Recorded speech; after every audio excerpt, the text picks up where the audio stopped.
Yeah, put our pants on. I forgot the snacks.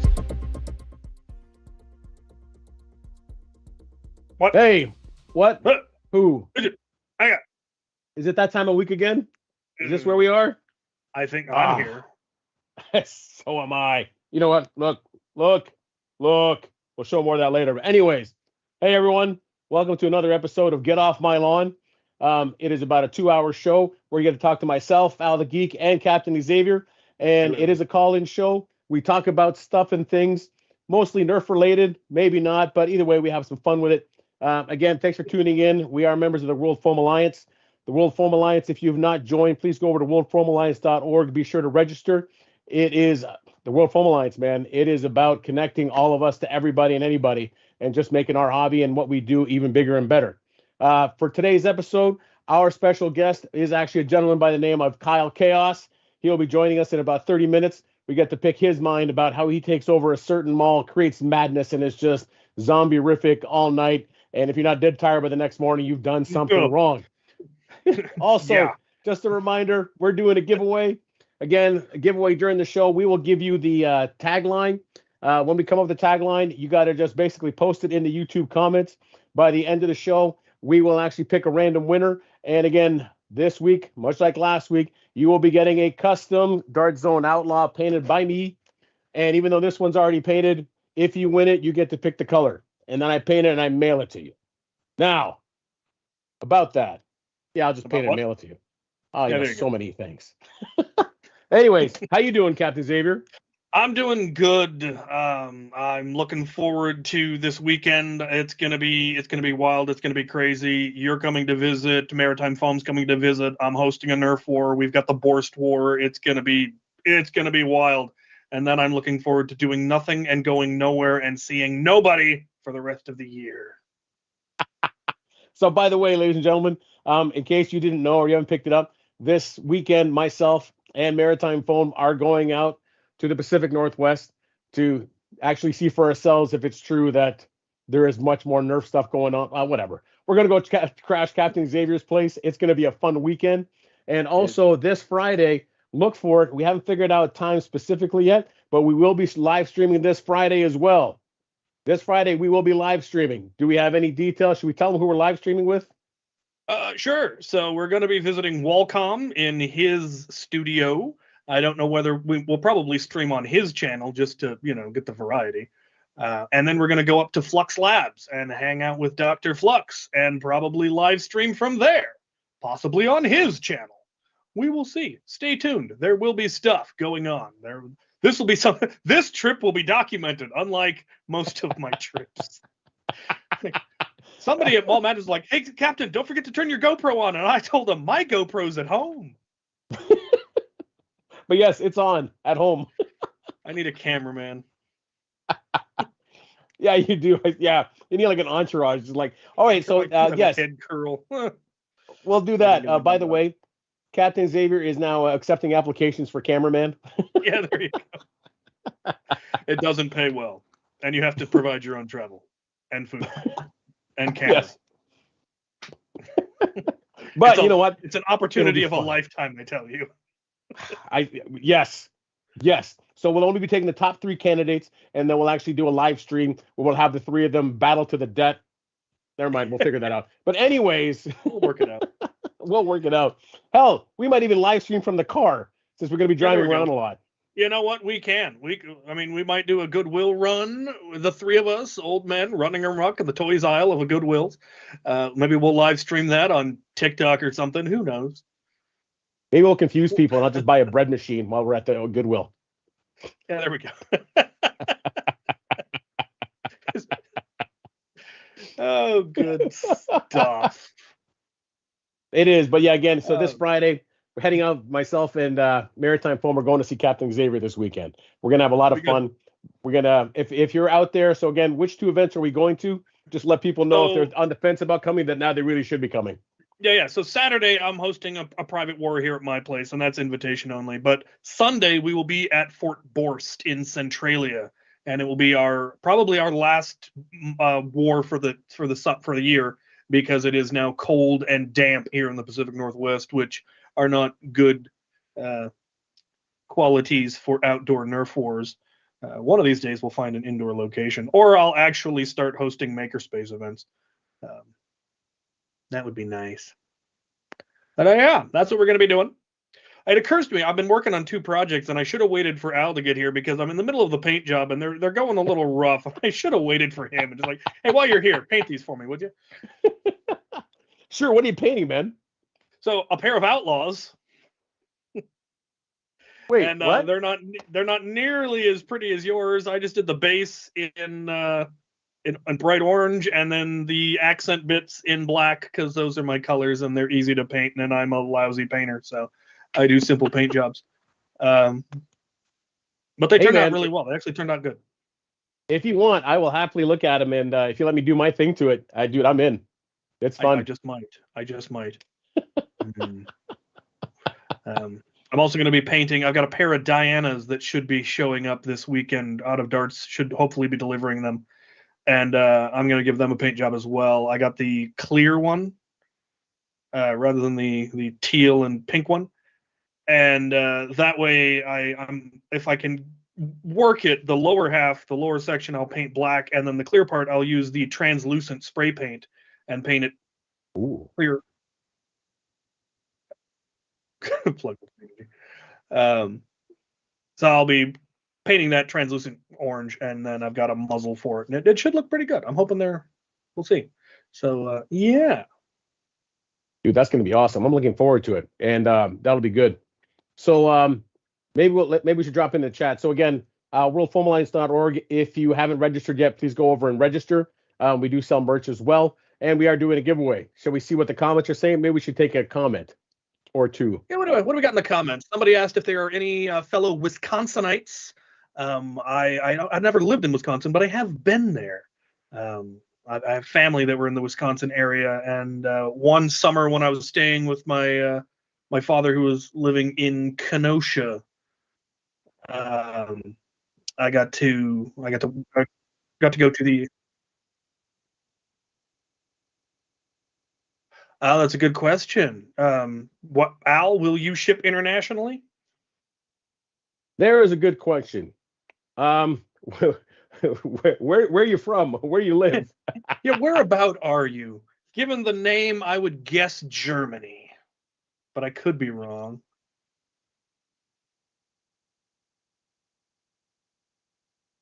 You know what? For an outlaw, yeah, I'll do it. I'll figure it All out. right. Okay. So not a Yes. problem. International folks, you are welcome to enter the giveaway. Yes. I mean, if you don't win, it won't matter. So, what else do we got? Hero's Night so far. Well, I'm doing fine so far. I can also tell my Kim S would like to know if a private war, like a warlord. Yes. And she's also giving me hockey highlights and updates. Clearly, I'm a Capitals fan, and they're playing tonight. Oh, very good. Apparently, they're winning. Lovely.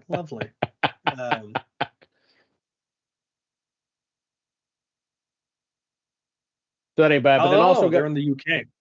I'll see. I don't know about the UK. Bad. It's a lot more. No, it's a lot more expensive to ship to the UK than the EU. I know. I've shipped it in the past, though. But you know what? I opened my mouth already. I'm not going to. I'm not going to go back on it. You said it. We'll just have to hope they don't win. Now, of course, they definitely will, because it would be the most complicated.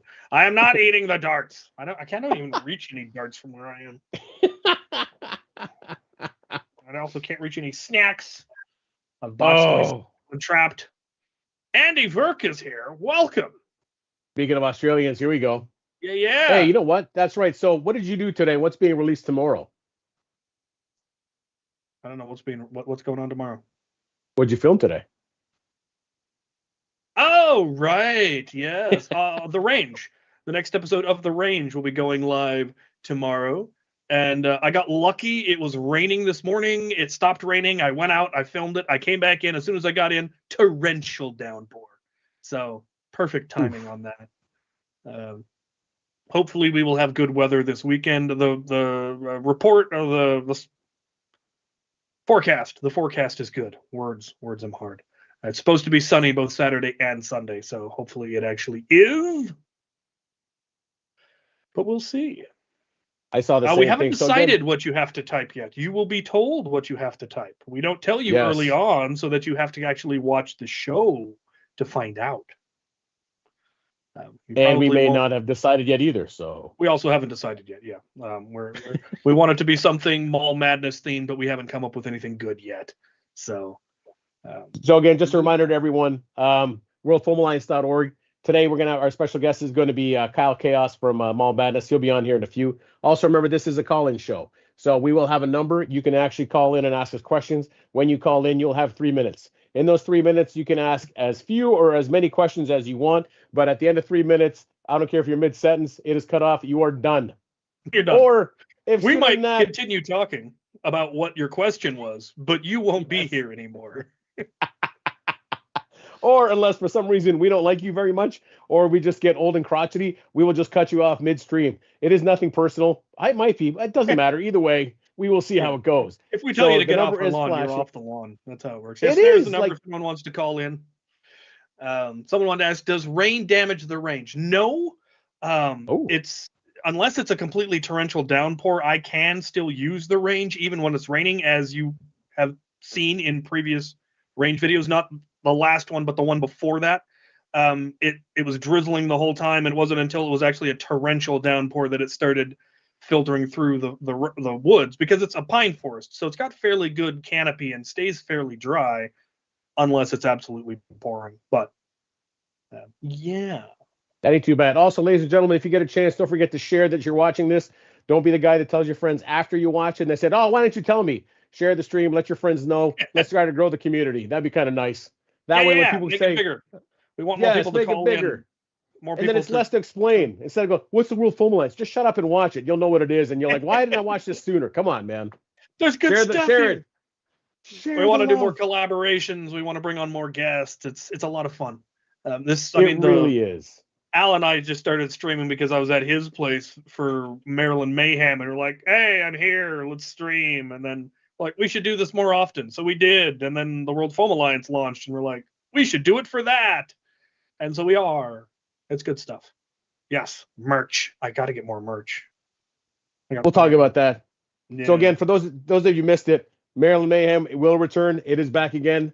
You will be seeing us. So yeah, make sure put that on your calendars. Figure it out. You're coming out for it, because you regretted missing it last year. I don't want to hear about it again. That you're missing it again. Like, man, I should. Whatever. You've been told. This is not like 30 days before, 3 weeks before. This is what, 1,700 months, days, I can't count. A lot of months beforehand. So come to see the mayhem. It really is a great event. It's a lot of fun, man. And if you get the chance, come out to it, please. What gear do you recommend for Public Wars? Brightly colored gear. You can paint your blasters, but keep them bright colors, and then make your gear match the bright colors of your blaster. I used to make all my stuff black, thought it was cool. Eventually realized this isn't cool. It's Nerf. What am I doing? So I started instead of making my blasters black with orange accents, I made them orange with black accents, and then got orange gear to go with it. So I've got an orange vest, orange camo. At Mall Madness, the sheer number of brightly colored camo pants at Mall Madness made me so happy. And that was an indoor event. It was one place where it really didn't matter, but there was more people with orange camo, yellow camo, purple camo, red camo. My guys were there with the blue camo. I had my orange camo. It was just seeing all that color at a Nerf event really makes me happy to see that's catching on, that more people are embracing the absurdity of, we're Nerf, let's look like it's Nerf. Actually, I blame you. I now have yellow camel pants that I bought. Yes. I will accept this responsibility. What do we got? So also, if anyone that's watching us now, if you actually went to Mall Madness, feel free to call in and tell us about it. We'd love to hear it. If you want to wait till Kyle's on, you can do that as well. Yeah, there you go. We'd love to hear from you if you went to Mall Madness. Someone was out there. All their friends got tagged. Let's see, what else do we got? If y'all could build your ultimate primary blaster, would it be Flywheeler, Springer, or AEB? Yes. My ultimate blaster would have all three of those somehow, plus compressed air. And a Stringer. Just more DACA. Do I need to stay longer next week so we can figure this out, man? Is that how this is going to go? Apparently, yeah. You're just going to need to stay here for a week. You use blue, but you want purple. See, that was the beautiful thing. The pants that I got on Amazon, they've got to have like at least 12 different colors. They got them in pink and purple and different colors of different shades of blue, different shades of green, yellow, orange. It's really, really cool. That might not be available everywhere, of course. I have noticed that. So it's a crazy amount of camouflage pants. But you know what? Even if you don't want to do camouflage, and you're going to find this weird, but surprisingly, so I'm a big dude, and I buy a lot of Tommy Hilfiger pants and clothes, but because it fits me. But mind you, I get it all at the discount places after. I don't look for look, it's brand new, and pay something stupid for pants or shorts. Anyways, they're like chino pants. They have like about 7 different colors. And what I love about it, man, it is cotton, but it's also got spandex kind of mixed into it, so it all stretches and it's flexible, and you don't have to worry about showing plumber's crack, and it won't split. And you know what I mean? You want to be rebellious, man? I even have a pair of pink pants that I could wear if I want to, just to be rebellious. But they actually fit, and they're actually comfortable to run around in. I need to see if anybody makes a bright orange tracksuit. Yeah, Adidas with the stripes. Puma. Yeah, Adidas. Yeah, with the stripes, but in orange instead of whatever other color.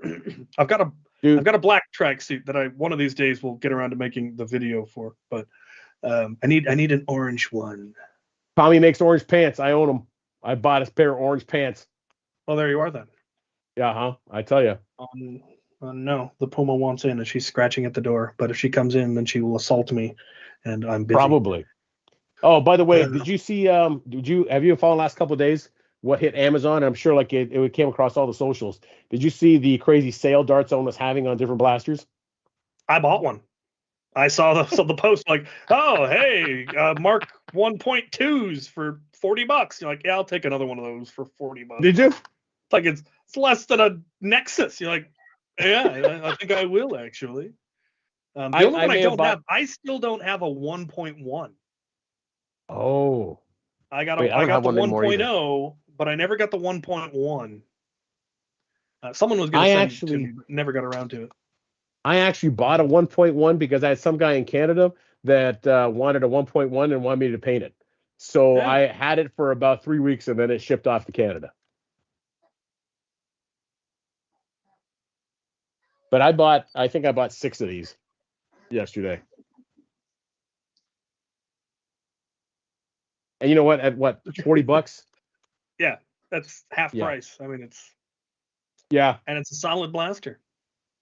it Mark is. 3s for 30. Really? Well, I've already got like 3 Mark 3s. I have 6, 7. They pile up.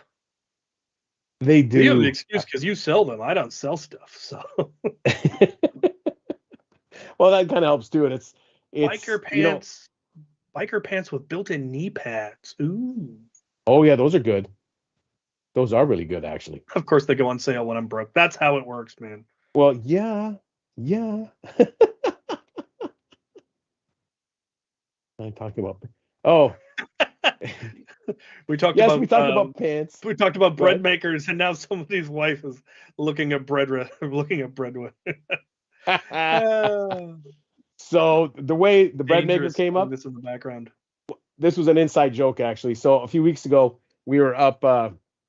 Anyways, I was at a Goodwill with my buddy and his daughter, and the 3 of us walked in. She's in her 20s, so of course she picks out a nice little like top that she's gonna buy. What do? I find a Nerf nailer, and what does my buddy do? Because he loves to bake, he comes walking out with a bread machine. I'm like, dude, a bread machine? He's like, dude, $7, man, fresh bread. I'm making bread. So as about to start arguing, I'm like, why am I arguing? I'm getting fresh bread. And for $7, man. Now, mind you, we were only there for another day and a half. 2 of the wickedest loaves that in no time, and he was still fine tuning the recipe. So yeah, don't $7 bread machines. If you got a buddy that can bake, man, it is worth the $7. And as it turns out, as many Goodwills you can find used Nerf guns, you can find a bread maker for less than $10. Almost certainly, I'm sure everyone went out and bought them during the pandemic, and then when the pandemic kind of has settled down, people got rid of them. You know what, man? If we're gonna hit a Goodwill on Friday, we will live stream it or we're gonna shoot it. I will buy a bread machine this weekend, and we'll see if we can make a loaf of bread while we're at your house. Sounds good. Sounds good. We'll have a little bit of time, not a whole lot of time. We're gonna be pretty solidly booked this weekend. Well, that's the best thing. You fill it up and you push it and leave it. Yeah, there you go. If we can get one and start a loaf Sunday morning, so it's done when we get back from Borst. The roast beef will also be done, and we can have fresh baked bread and roast beef with mashed potatoes. It'll be gorgeous. And we might even hide a dart in it just for the eat dart people.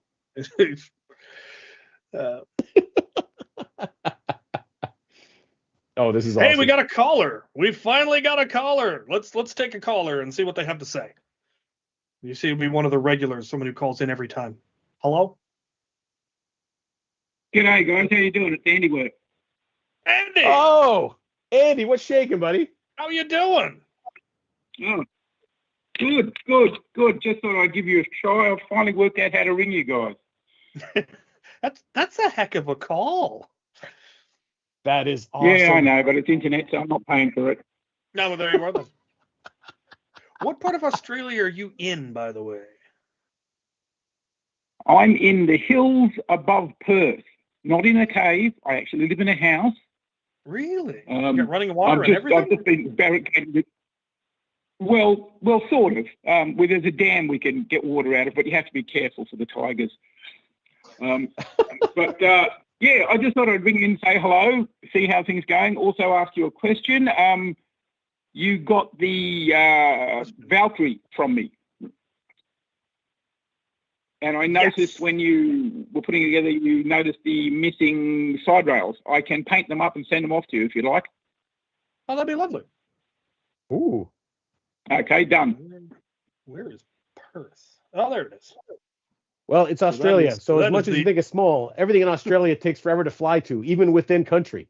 Like example, I got cousins in Melbourne. How long of a flight is it from Melbourne to Perth there, Andy? 5.5 hours. And here's the good bit. Every plane that leaves Perth or arrives in Perth gets here at 1 o'clock in the morning. Oh, my, that. Oh, wait, hold on. By the way, before we run out of time, this proves that we are the World Foam Alliance. He's not paid to be here. Andy called in on his own. And you know what, man? Andy, you're getting another 3 minutes. So, yeah, he can stay on our lawn for the World Foam Alliance. And he's also an old guy, so we don't kick other old guys off the lawn that often. Anyways, yes, sorry, keep going. Yeah. Now, I'm hoping to actually visit Australia next year, but I'm planning to go to Sydney, which is the opposite side of the country. So. Yes, I know. I'm really bummed out about that. If you do get over here, you've got a place to stay. I'll have to make that the next time I go to Australia. I'll fly into your side. Yeah, well, you'll have to bring, some guns and some machetes and stuff just to keep the wildlife from eating you. That can be. But apart from that, it's quite nice. Oh, lovely. Yeah, I've just made myself a Tuscan Raider gaffidi stick, I think they call them. Oh, very cool. Yeah. You can. That's suitable to throw at an angry dog. Yeah.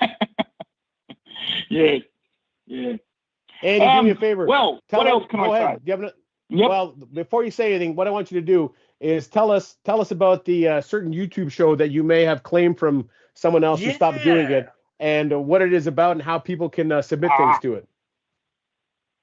Okay. Well, there was this fuzzy guy on YouTube who had this show called Feature Fan Builds, and I subscribed to it, and I put a few entries in. He kept saying I put more than half the entries in, but I didn't.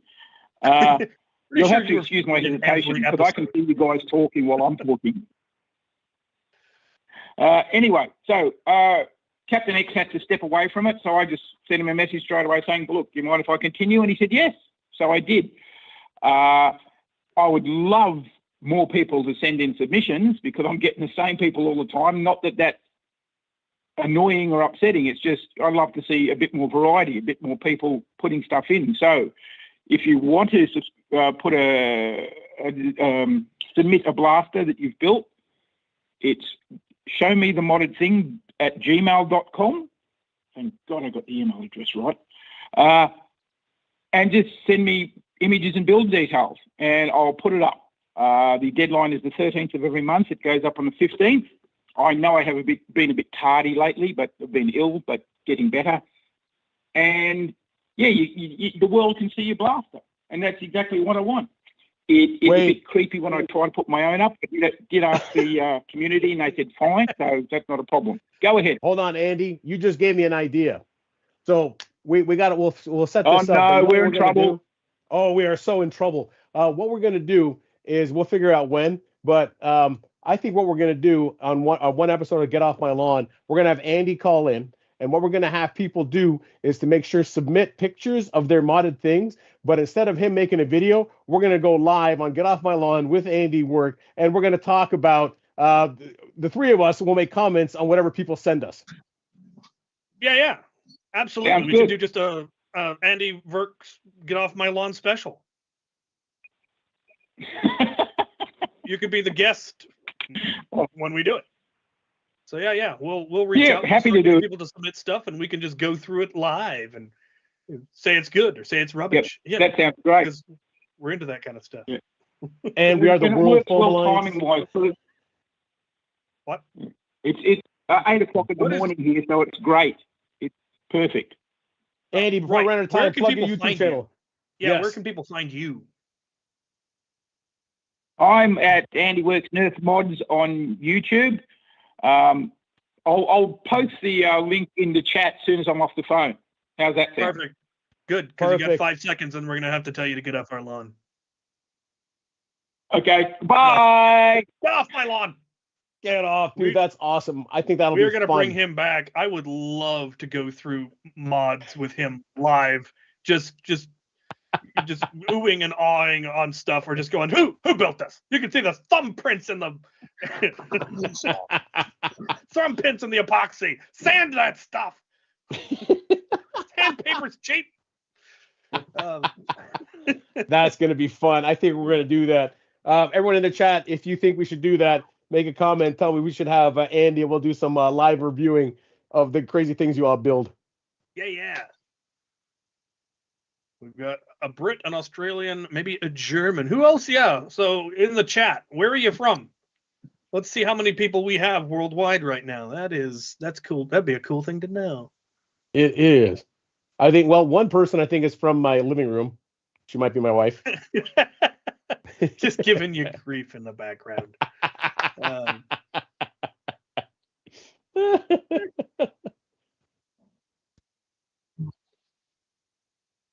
Oh, cool. So, yeah, reminder, our guest today is going to be Kyle Kaos, the brains behind Mutation Mole Madness. My video on this year's Mole Madness will be coming out Friday. We'll probably end up talking about some of the stuff, so there'll be some spoilers for my video, because, yeah, we're going to talk about how on earth they managed to pull that off and what it would take to be able to do that in more places, because I would love to host something like that. So, yeah, here in a few minutes, he's going to be on. What do we get? Michigan. Somebody is here from Cheese, apparently. Oh, we got two from Perth. Arkansas. Another Perth. Tell you what, hey, I think we got one more caller. Shall we do one more caller quick before? See who we got? Do we have? All right, we're gonna take one more caller, and then we're gonna bring on our special guest. So, hello? Hi, my name's Mando. What do you want? What's happening, buddy? Where are you from? I'm actually neighbors with Maritime Foam. Oh, we got Canada, see? World. It's Foam Mando coming at you from parts unknown Canada. Canadians, man, Excellent. we get in everywhere. The worst. Yeah, Al used to be. Well, thanks for answering. I'm a big fan of both of you guys, and actually I have a question that I think I can apply to both of you at once. All right, let's hear it. Well, for the captain, I'm wondering which blaster has been the most challenging for you to modify, and for Al, I'm wondering which blaster has been the most challenging for you to paint. Ooh. Challenging. Honestly, the Stampede is actually a very tricky blaster, very finicky blaster. That's the downside to AEGs, and probably why we don't see as many of them. They're way more complicated than Springers or Flywheelers, but they're so much fun. The recoil is fabulous, but they can be a little finicky. They absolutely can be. I'm going to go with the Stampede. Okay. For me, painting them, sorry, I'm off camera because I got to grab what I'm getting to quickly show you, because I always forget what the name of this thing is. I love painting this thing, but man, it is a pain because there's so many details. But when it's finally done, it always looks fantastic. I don't have a finished one, but it's this thing. All right. Oh, interesting. These things are so much fun because it presents hand cannon so easily, especially the way I do it. I list them on my Etsy store as well. I don't think I have a finished one, which is why I went to there. But part of it is because it's so many different parts and pieces that you can paint and making it all come together. And you want to do it, but then it takes forever and it's meticulous and it drives me nuts. But then I love it when I make it, but I hate it when I make it. But either way, in the end, it's all good. So yes, there are sometimes tears and screaming, but it is all joyful eventually. Yeah. Awesome. I imagine there's some Zombie Strike ones that look like they're cobbled together from scrap, and there's 9,000 different sections to paint different colors. And that's a fun blaster, though. I remember the early one. Well, apparently he's off our lawn. Are you off our lawn? Oh, no. The timer's gone. I'm still here. I don't know what's going on. Thank you so much for answering the question, fellas. Good questions. Not a problem. Thanks for calling in, brother. Glad to have you, man. Yeah. Now get off our lawn. And keep that guy Anthony in line over there, man. You know how those Canadians can be. Yeah. Make sure he actually packs clean socks. Oh, that's awesome. All right. I think we're now at a point in our show. So again, reminder everyone, if you haven't, go to worldfoamalliance.org. Don't forget to register. People can't find you if we don't know where you are. So register over there. Again, don't forget to give us a thumbs up, subscribe to the World Foam Alliance YouTube channel. And tomorrow, the Forge will be released. Not the Forge, sorry. The Range tomorrow. The Forge is next week. Stuff. Exactly. And also next Wednesday, it's going to be another episode of the Foam Zone with Dart Sweep. Andrew. Who's his guest next time? I can't remember who it is. He'll post it in the comments. I think he's following us. He'll let us know. Dart Sweep, who's your guest? All right, I think it is time to get our guest in here. So why don't you tell us about who we got? So we got Kyle Chaos. He runs Mall Mutation Madness. This was the most recent one. Absolutely one of the best HVZs I've ever been to. Both of them are on my top 10 list of best HVZs. Probably my top 5 list, honestly. They're just so much fun. It's exhausting because it starts at 10 o'clock and goes to 4 a.m. in a mall in Michigan or Missouri of all places. But absolutely fabulous. And I want to ask him how he actually makes this happen. So get him on here so I can grill him for the details. Hello. Hello. Kyle, what's shaking, brother? Explain yourself. Not much is shaking actually. We're excited to be on the show. Thank you for having us. Perfect, Kyle. I think you want to do a quick little introduction. Tell us who you are, buddy. Just so people know. When I say us, it's not just me. It's also 2 more of my admins. Over in the blue shirt yonder, we got Lance, and then sitting behind me is Matt. So these are 2 of the guys who helped make it happen. There's a 4th member of our admin team who is upstairs playing video games right now. She doesn't want to be on camera. But Devin is upstairs as well. She's my significant other. And the 4 of us are the core of the Frag Society and the admin team that makes it happen. So how did you get the idea to run it in a mall, and how did you actually get them to let you do it? Well, that's that kind of goes into the history of the event and where it started. At that point, for that specific question, the answer is we were at that time running a just mutation hardcore event. And at the time we were calling it HVZ hardcore because again, I love alliteration, but we had just broken 100 players and we were playing on 3 basketball courts in the rec and athletic space of the college campus in St. Charles, Linwood University, where we all kind of did our foam stuff and HVZ games through college. And I remember like going through our 6th event at the time, and like Matt and Lance were helping me run it. I was like, man, we're out of space. We need more space. 100 players on 3 basketball courts. Just like we had over 300 boxes set up and everything, but it was just like, man, there's not enough space. The game is going to collapse under its own weight. So I was just kind of out looking at venues and musing about things. And I work as a courier full time, and I was doing deliveries at a failing mall in the area, and it's just like, I wonder if they would. Yeah, let me pitch this to them, especially because in 2018, when I was looking at doing this, that was the 40th anniversary of Dawn of the Dead. So I was like, oh, this would be absolutely, cross promotional and like right on point. And the mall was Chesterfield Mall. And they were like, "Oh yeah, sure. Just toss us $2,000 and we'll let you do it." And we were going to have the upstairs and downstairs. They were very nonchalant about the whole thing because, like, when I mean failing, this mall has been on the out and out.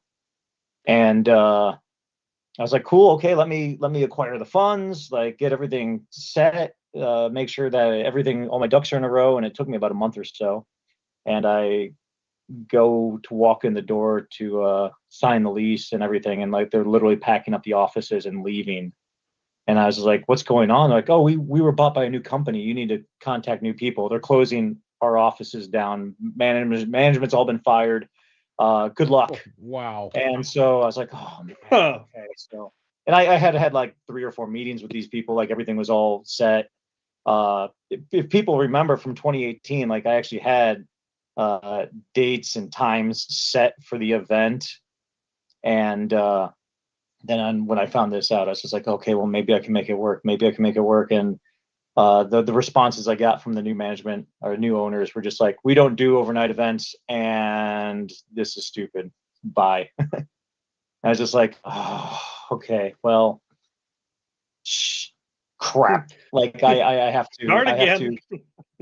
I have to. I had started from square one. I was like, okay, well, what other places would be available to do this? So I tried some of the other failing malls, stuff that was on the out and out, and a lot of them gave me the same answer, which was no. we're not going to do this. It's a liability nightmare. No, we're not going to do this. It's it's stupid. We don't want to do anything overnight. It's going to cost too much money. And like as a last ditch effort, I was walking around my local mall where I've grown up and been a mall rat and everything as a kid, a teenager. I was just like, man, it would be so cool if I could do this locally.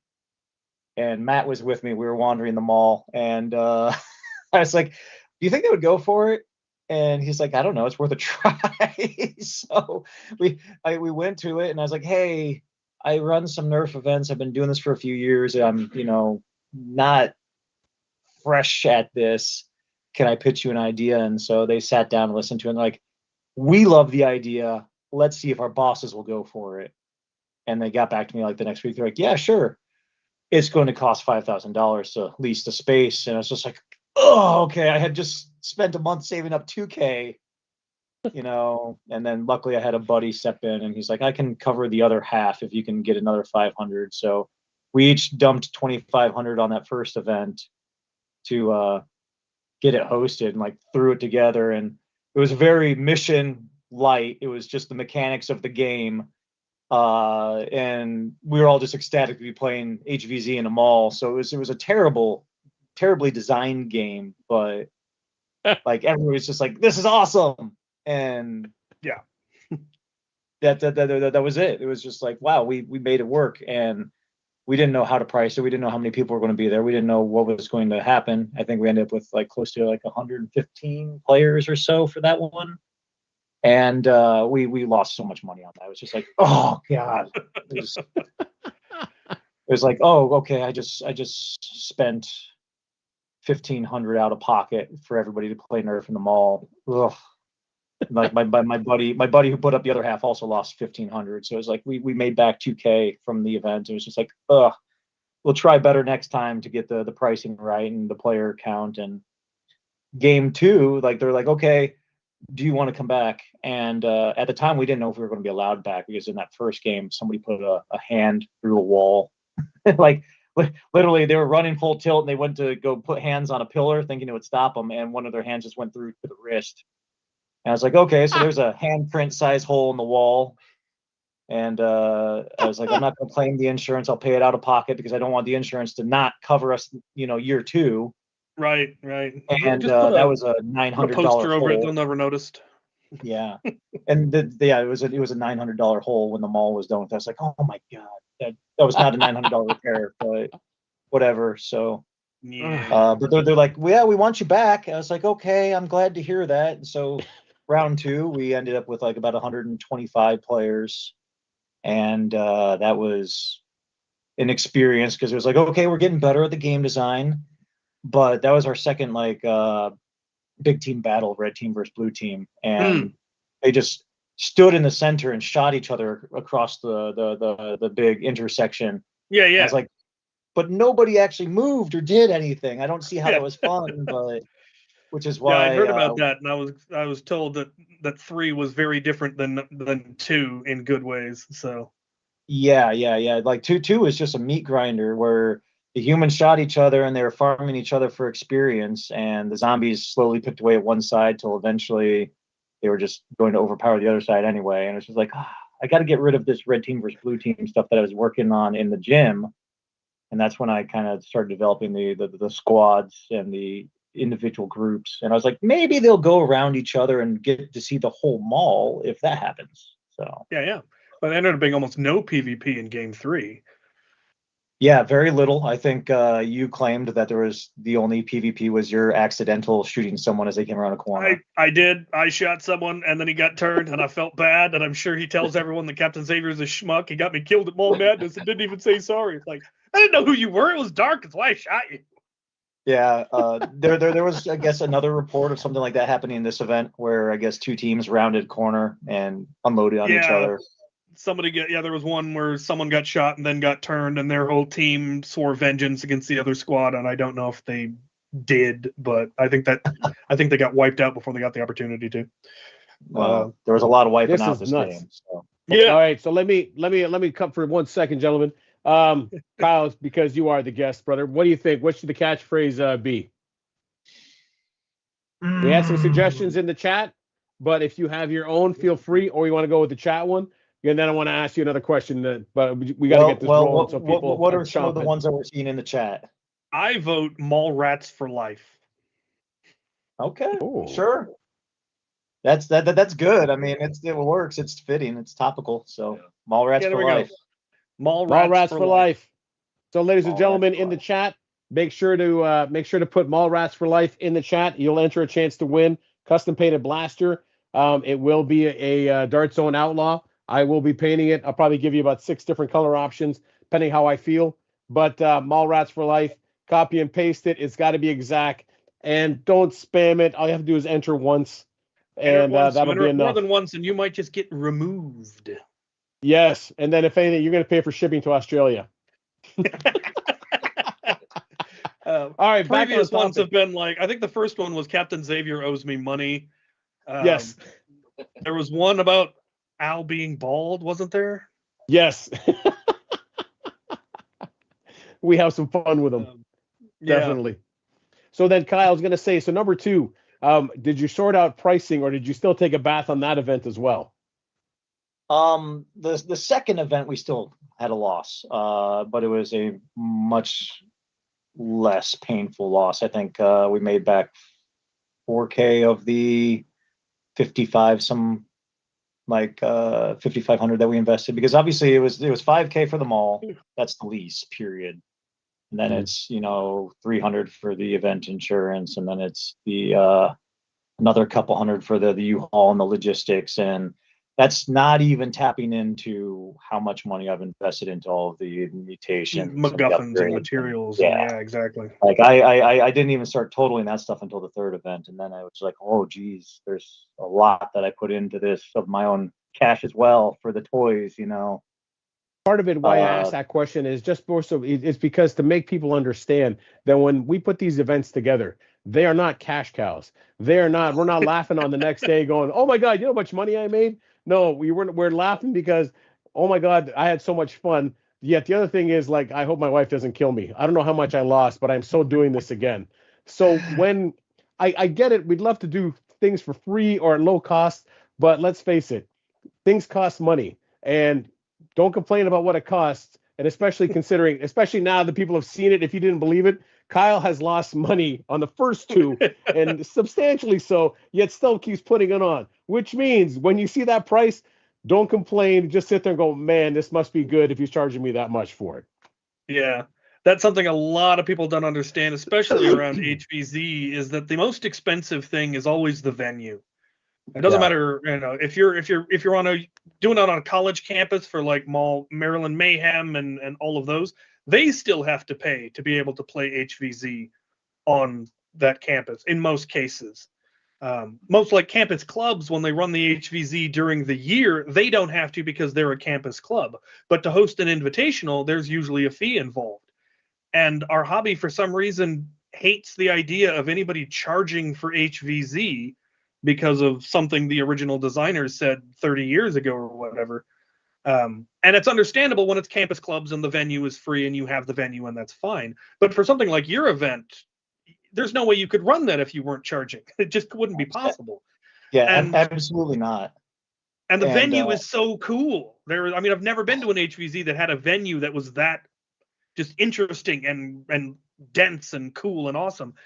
And I wouldn't have gotten to do that if you hadn't charged for it, because you couldn't have run it. And it's compared to how much I spend in travel costs, the price of the ticket is negligible. I paid more in food to go on the trip than I did for the ticket. So, paying the ticket doesn't bother me. Yeah. And it's good to hear that, because obviously when we take a look at the costs involved, and I always feel bad because I'm like, man, $50 is kind of steep. But then it's like, you give away prizes, man. I got a medal on my wall. Yeah. It's a 6-hour event, and that event, at $50, it's less than $10 an hour. And you go pay $20 to see a movie nowadays, and that's 2 hours. It's like, that's not too bad. And you're burning more money in the first 2 hours at a bar. That's true. I've been to a lot of HVZs. I've been, to all over the country and the Mall Madness, as I said, are in my top 5. I mean, I would happily pay that much or more for more events that are that good. That's good to hear that, because that's validation for what we're doing. And I can tell you that, like, in the week after hosting, like, we're always just kind of run down, because like the month leading up to it, it's like a lot of free time is also sunk into the prep planning and the prep. And then the recuperation week afterwards is just like, oh geez, like, is this really worth it? Because this time especially, like, it was like the day after, everybody's in the Discord, and they're like, here's the things that need to change. Here's the things that weren't working in the game. It's like, I love hearing the feedback. guys, we're There's a survey for that. I don't need to be bombarded with it. Yeah. Let me breathe. Let me recover.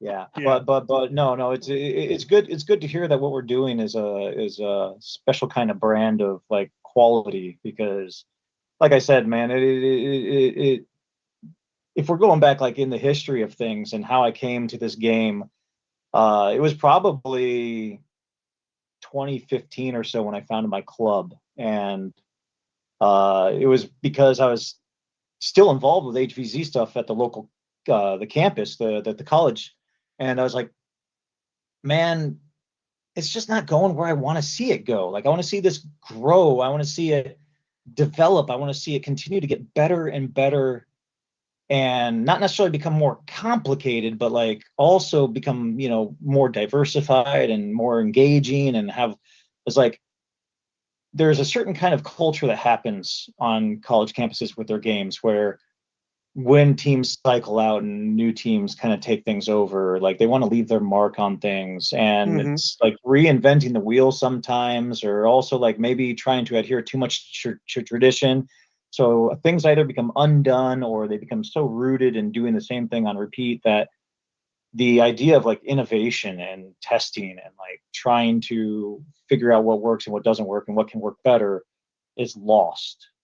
Yeah. And that was the main driving factor. Like, I had run games a lot, and then stepped back and was a player. And then when I was watching, subsequent teams kind of undo changes we had come to after like multiple games of getting to those design points, I was just like, you're not even thinking about what that's going to do. The game, you're not thinking about, you're just like, I just want to do this. And I was like, I got to create my own club. I got to get this kind of mindset off of the college campuses. And, also college campuses, the attendance was dwindling. I was like, I need a community club. And that's how the Frag Society was born in 2015, was literally just to host the first hardcore event. And from there, it's grown. So that makes total sense. Let me a quick little interlude. 1 second. For all those watching at home, don't forget to hit the like button. Please like and share a stream. We'd love to do that. Remember, World Foam Alliance, let people know that we're here, and that you don't have to hog us to yourselves. We still love all of you, I promise. Also, don't forget that we are having a giveaway. The giveaway phrase is in the chat. Be sure to copy and paste it. The giveaway phrase is, man, don't get old, you forget stuff. What's the phrase? Mall rats for life. Mall rats for life. So don't forget to post that in there.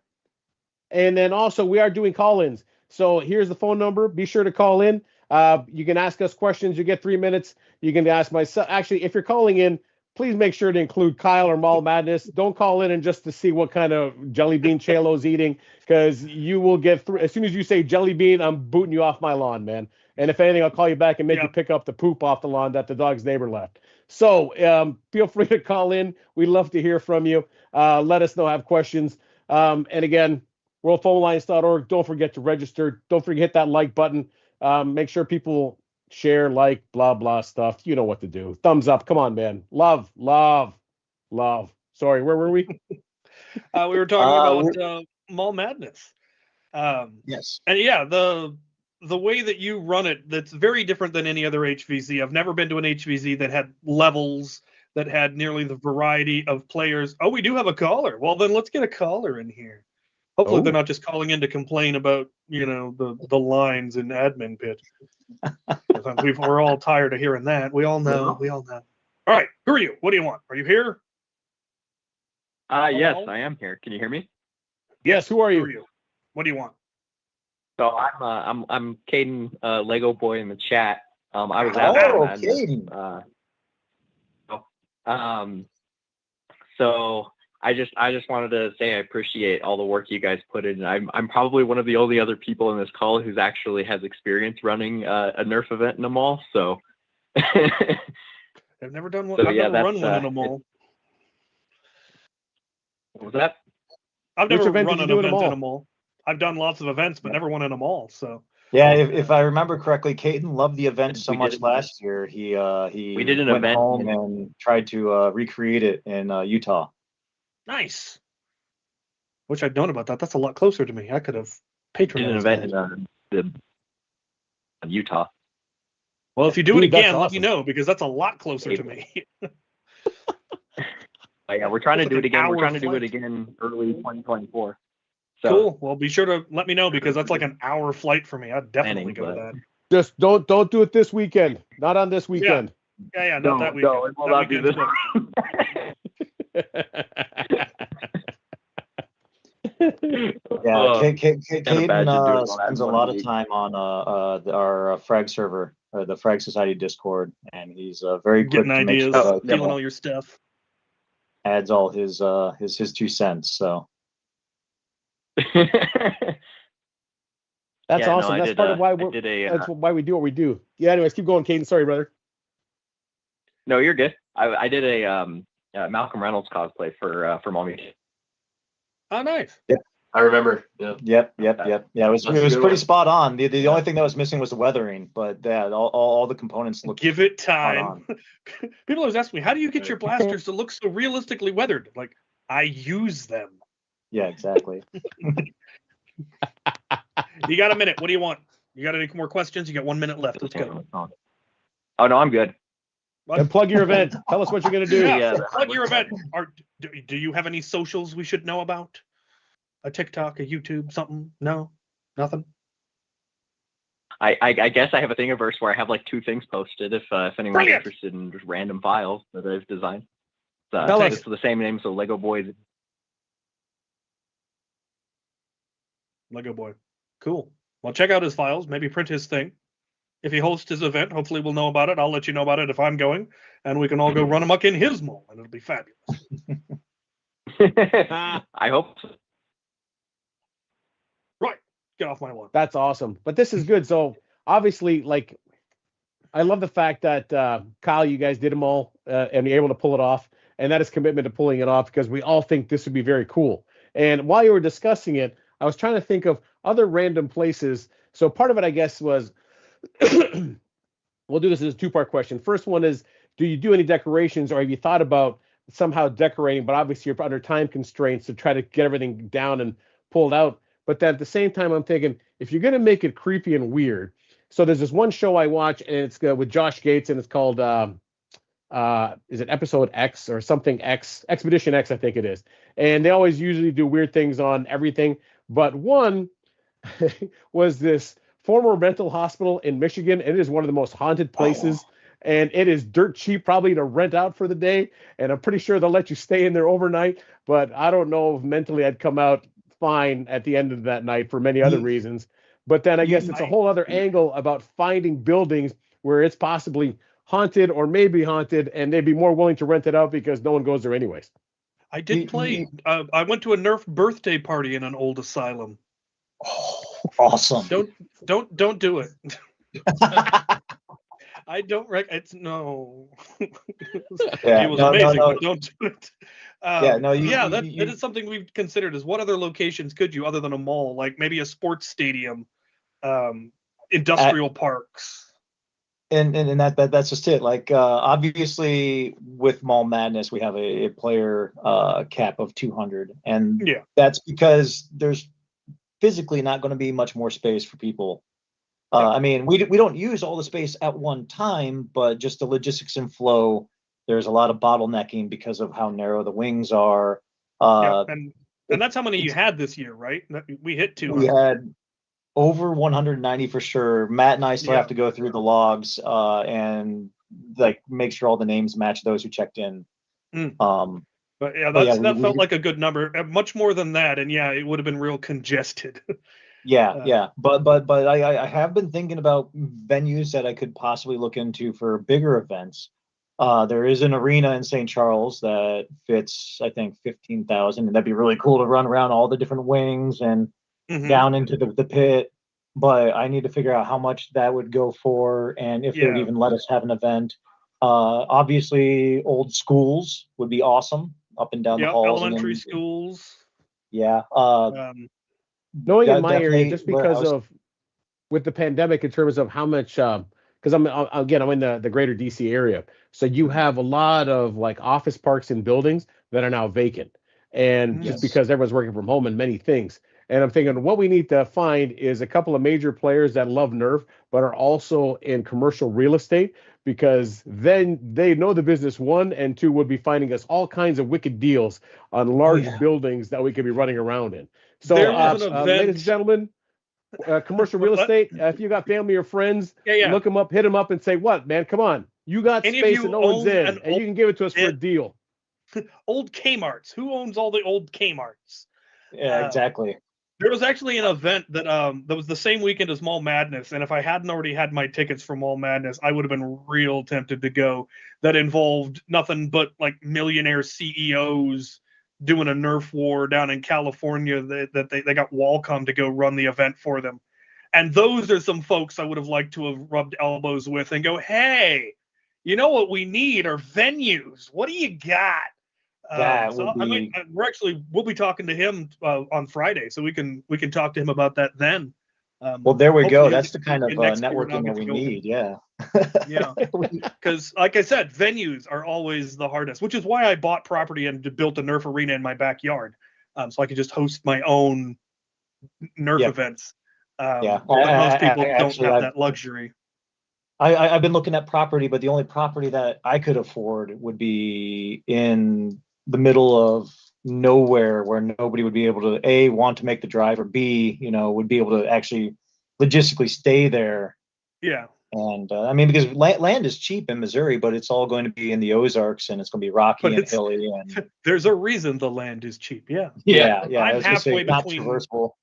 Yeah, It's I'm good in the for middle dirt of. biking, and that's about it. Yeah, I'm in the middle of nowhere, but I'm halfway between Portland and the Seattle greater area. I'm a half hour south of where we host our monthly wars at Fort Borst, so it was an ideal location. Yeah. But again, I got lucky with finding a place that had everything that I needed for a price I could afford. I got in when the getting was good. Yeah. Especially Yeah. pre-COVID, because now property and land has shot through the roof. Yep. Post-pandemic. I got a place nobody wanted. It had been on the market for like 8 months or something, which just doesn't happen anymore, apparently. No. Well, it no. does. You just got to go to the right place. Like where I live, there's nothing cheap. I can go to 2 hours west or east. But anyways, this plays into exactly part of what the World Foam Alliance is. The more we grow in terms of a larger network, in terms of having the huge base of people that actually Nerf or play with dart weapons, whatever. You know what I mean? Yeah. I speak English sometimes, I swear. But anyways, part of the advantage of the World Foam Alliance is as we grow as a larger network, and because there's so many of us that Nerf, that play this game, there's so many of us when we sign up, suddenly the entity that is World Foam Alliance, suddenly it's not begging or pleading or hoping someone. The difference is suddenly people are coming and saying, "Oh, wait a minute, you guys are here. What do you want? What do you need?" It's like example for like Kyle, what you're doing. It's not that we're going to step in and say, "Hey, this is now the World Foam Alliance." No. This is your event. Tell us how we can help you. And therefore, we are able to throw like the whole entity that is the World Foam Alliance behind you, which therefore gives you clout, numbers, and anything else to make it even a bigger and better marketing. Exactly. That's part of what we do for this. Is we're not here to go over and take over everything else. Are you nuts, man? That's too much work. I don't want to do that. I just want this to be bigger and better. So we're that big brother that'll come in and say, "Tell us what you need. This is the tools that we can provide you. Let's make this huge." Well, the only reason I knew about Mall Madness was word of mouth from a member of the auxiliary who lived in Missouri and was like, "You should come to this." And I heard it. And I'm like, "That sounds amazing. Why have I not heard of this before?" Because we are all lousy at marketing. I am lousy at marketing. Everyone in this hobby is lousy at marketing. It's one of the things that the World Foam Alliance is trying to actually work, because we have professionals in marketing now that are involved. And so the problem is your event can't get any bigger. So we could give you all the advertising you want, and you're just going to have to say, sorry, tickets are sold out, unless we can find a larger venue. Exactly. And I was going to say, we need a bigger venue and then extra events, because that's one of the things that, like, I kind of wanted to try to tap out or get to that breaking point from All Madness, and we hit it this year. I didn't think I was going to do it in only 4 years, but now it's time to, like, okay, where do I go from here? Obviously All Madness can't grow at its venue, but maybe I create another event at a bigger venue, and then obviously there's some expansion that we at the Frag Society have been doing, where that we've been talking about for like the last couple of years. I think it's now time to especially jump into like we want to do a full open tournament. Five-man teams, but like just have it set up exactly like a invitational tournament, where you have group pools and plays in the beginning to establish rank, and then it's all funneled down to Sweet 16, and have it like actually be legit tournament setup. Because I know a lot of tournament play is kind of wishy-washy as far as like the bracketing and whatnot, and it's like, no, we want to make it like really official as far as establishing rank and priority and seeding, and like get a lot of the stat following from like the college sports and whatnot. Because I know Matt has a lot of background in sports, the rankings and statistics, and followed a lot of college sports earlier on. And like part of the reason that we're so big on the analytical and the following the data is because we're trying to figure out, how can we quantify these things in Nerf that we just oftentimes forget about, or we look over. It's like, oh, it's really easy to say that player got tagged, but like, how many times has this player tagged others, and what does that mean for his team, and what's those gaps in the scoring, and how do we actually affect scoring and time, and how do we figure out which teams are quantifiably better than others? And I think that's one of the things that, like, because we are focusing on it, we've been trying to bring it into All Madness, but I think some of the pushback from the players is they don't want that much. They want to play the game, which I sympathize with, but maybe it's no. See, I really liked the fact that all of the awards, most of the awards were objectively determined, as opposed to subjectively. You had your favorite that you gave out, and then there was the player favorite, the GOAT award, but all of the rest were on achievement based, merit based. Which squad had the most levels, which player had the most levels, which zombie had the most tags, which zombie got the first tag, which zombie got the last tag, which human got tagged first, which human got tagged last. Those are all things that are quantifiable. This is it. There is no question. There's no judging involved. There's no, well, I thought this was good, I thought that was bad. It was just, no, he was first because we have a timestamp. I liked that. It meant I could actually look at the awards and go, I want to win that one, and that's what we focused on. So that's why we won the best human squad, because I looked at it and went, all right, so we will complete all of the primary and secondary missions. What do we need to do that? Now, the downside was that we did end up spending a lot of time leveling up, as you are well aware. And, everyone complained about it, and like, it's a matter of they need more people. If you're going to complain about it, volunteer to help out. Right. Or shut up, because otherwise...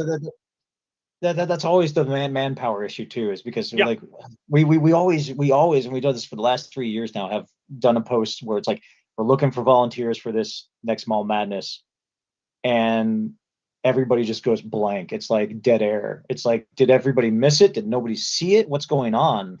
And I think the legit reason is just everybody wants to play, and I understand that 100%. Oh yeah, it's a game that I want to play. I designed the game I want to play that I'll never be able to play. Yeah, but I have all kinds of suggestions. I don't know if you want to hear them here, if you want me to write them all out. Well, I did just get the survey posted, so cool. I will definitely be filling that out, and also probably add stuff that may not show up in there. Afterworlds has a great way of dealing with the need for volunteers, which is you have to, or not necessarily you have to. in there, if a human gets killed or defeated, they've got a certain number of lives over the course of a weekend. But every time they're defeated, they have to go serve at least a half hour in admin. So if you did it when a person gets tagged before they become a zombie, they have to put in a half hour in admin or something along those lines. That could be a way to get more people, because one, the more zombies you have getting turned, the more people are going to be in line. So the more volunteers. Anyway, like I said, I've got suggestions. This isn't the place to go into that. I was going to say, that's a wonderful idea. Make sure to write that in the survey when you it'll be there. There are a couple of things. Like, one of my favorite things about Malt Madness 4 is every single change that you made from Malt Madness 3, I loved. I love that you doubled the squad size, because we ran 2 5-person squads as 1 10-person squad last year anyway. It was the right size. So you did it 10. I liked that. The changes in some of the classes, I loved that. The changes, some of the things you added and removed, all of the improvements, I thought, oh, this is much better. This is great. The leveling system, definitely liked the leveling better, where you leveled your whole squad, because there's no way you could have done it with XP with 10-person squads, because you'd need thousands of XP to get the squad to a level that's functional. But then the individual levels were harder to get, and I liked that, because if you wanted to get above and beyond your squad, you had to put in some effort, or they had to help you out. Like the guy who had the most human levels, he had 6 human levels. That's 105 XP. That's a lot of XP. I probably tagged that many zombies, but I didn't gather any of the chips. So, I mean, that guy was working for it to get that, and I think that's really cool. Oh yeah. So, and then that goes back to like the whole concept or idea I was talking about earlier about like just the feedback and the reflection, the analytics on how to make the game better. I guess on that same vein then, Kyle, I guess my question is, in terms of the changes, pick out 1 or 2 of the major changes you did from last year to this year that you implemented that you personally saw as very successful, or one that you're like, maybe I shouldn't have done that. You start with the bad one first and then the good one, however you want to do it. But give me 2 examples of 2 changes. One that was good and one was that it may need some work. Well, as far as bad goes, even the things that broke or were not quite successful, I don't think were bad, because like any kind of play testing or any kind of development cycle, there's going to be incarnations of it where it's like, we're trying this. It might not function as expected, but I need the observable data first. Yes. And the one that I think everybody unanimously said was kind of broken was scouts being able to cross their hands overhead, nothing in hands, and walk around and non-interact with the game, which is a great concept. The only problem was that there was no counter, and I just thought that people would get sick of this, or that they would get too overzealous and get tagged when they tried to, do things quick and come back. And some did. Some did, yes. But what we ended up with at the end of the game was just a bunch of scouts on the field that zombies were like, well, how do we kill them? And they're just delaying the game. I think one of the suggestions you brought up at the end, where you asked us, hey, what do you think about special ammo types? And we're all like, and they're like, no. One-time use special weapon. Like, okay, no, that's a cool idea. If the zombies had that, where they had a super stun or a super wound, so no matter what your other special ability you have, if they hit you with this one special one-time use melee weapon, you're stunned. Not tagged, you're not turned, but you're wounded. Yeah. And that would be a mechanism to overcome that. But the thing is, there's no way to implement on the fly on the day of the event. Correct. Yeah, and I had to see what the players were using and they were walking around uncontested, which is kind of what I thought they would do.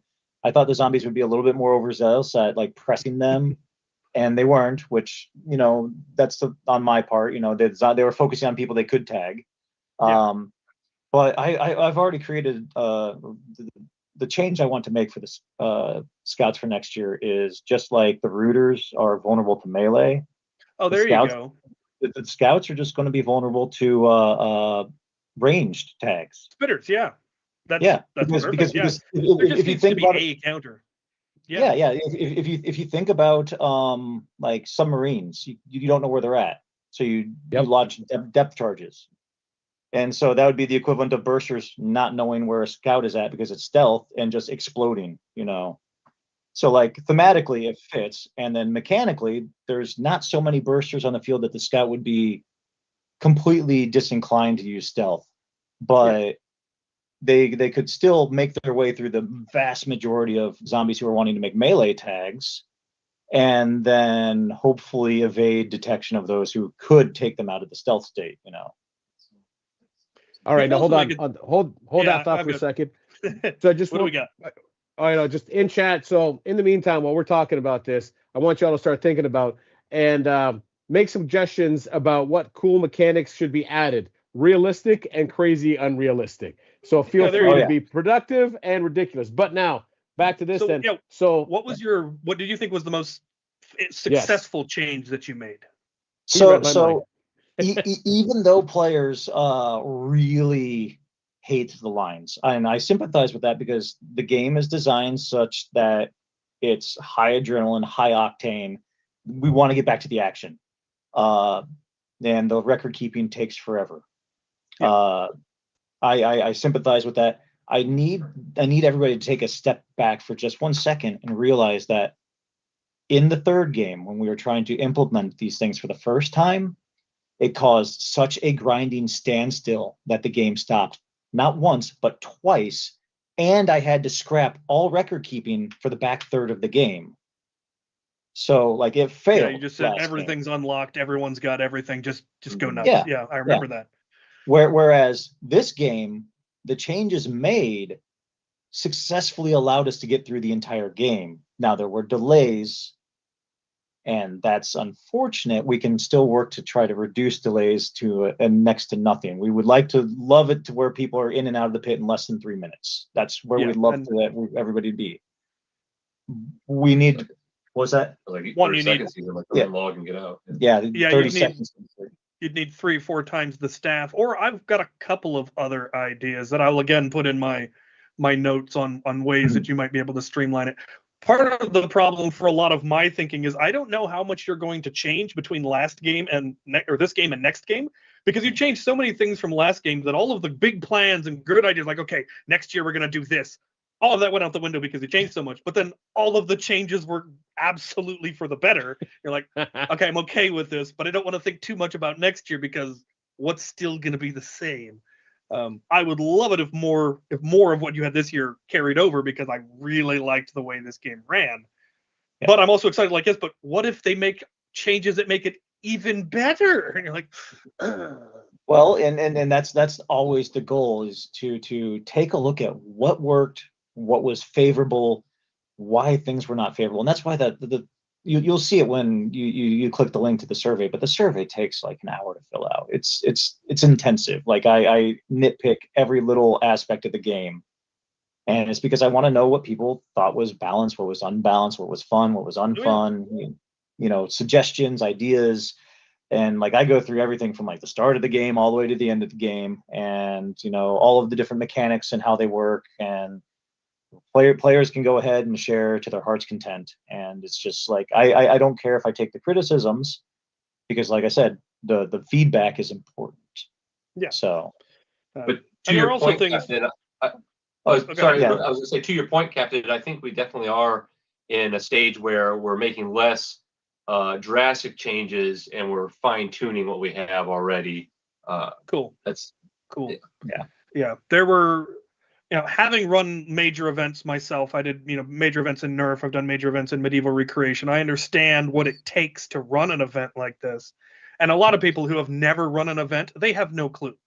It's just magic in the background, and why isn't the magic better? And so a lot of their criticisms are really honestly come down to whining because they have no suggestions for how to improve it. They just didn't like this. They're like, okay, well, complaining without providing solutions is whining. And that's not useful. It's not helpful. It might help point out what things I need to work on, but if it doesn't actually give you any ideas on how to fix it, you already know what things didn't work. But I'm able to look at things and go, okay, they're, yes, they don't have enough staff. No Nerf event I've ever been to has ever had enough staff. Correct. Yeah. I understand that. And I also understand that a lot of the thing, like I spent a lot of time in line leveling up my squad, but a lot of that, when I look back at, I realized was because I didn't optimize what I was doing. And that was because I didn't know how the mechanics worked. And that's one of the things I'm hoping you don't change everything to next year so that the optimizations I worked out might actually apply. But if you've eliminated the things that I needed to optimize for, then I don't need to bother. And, it's one of those calm down and wait for it. It'll happen.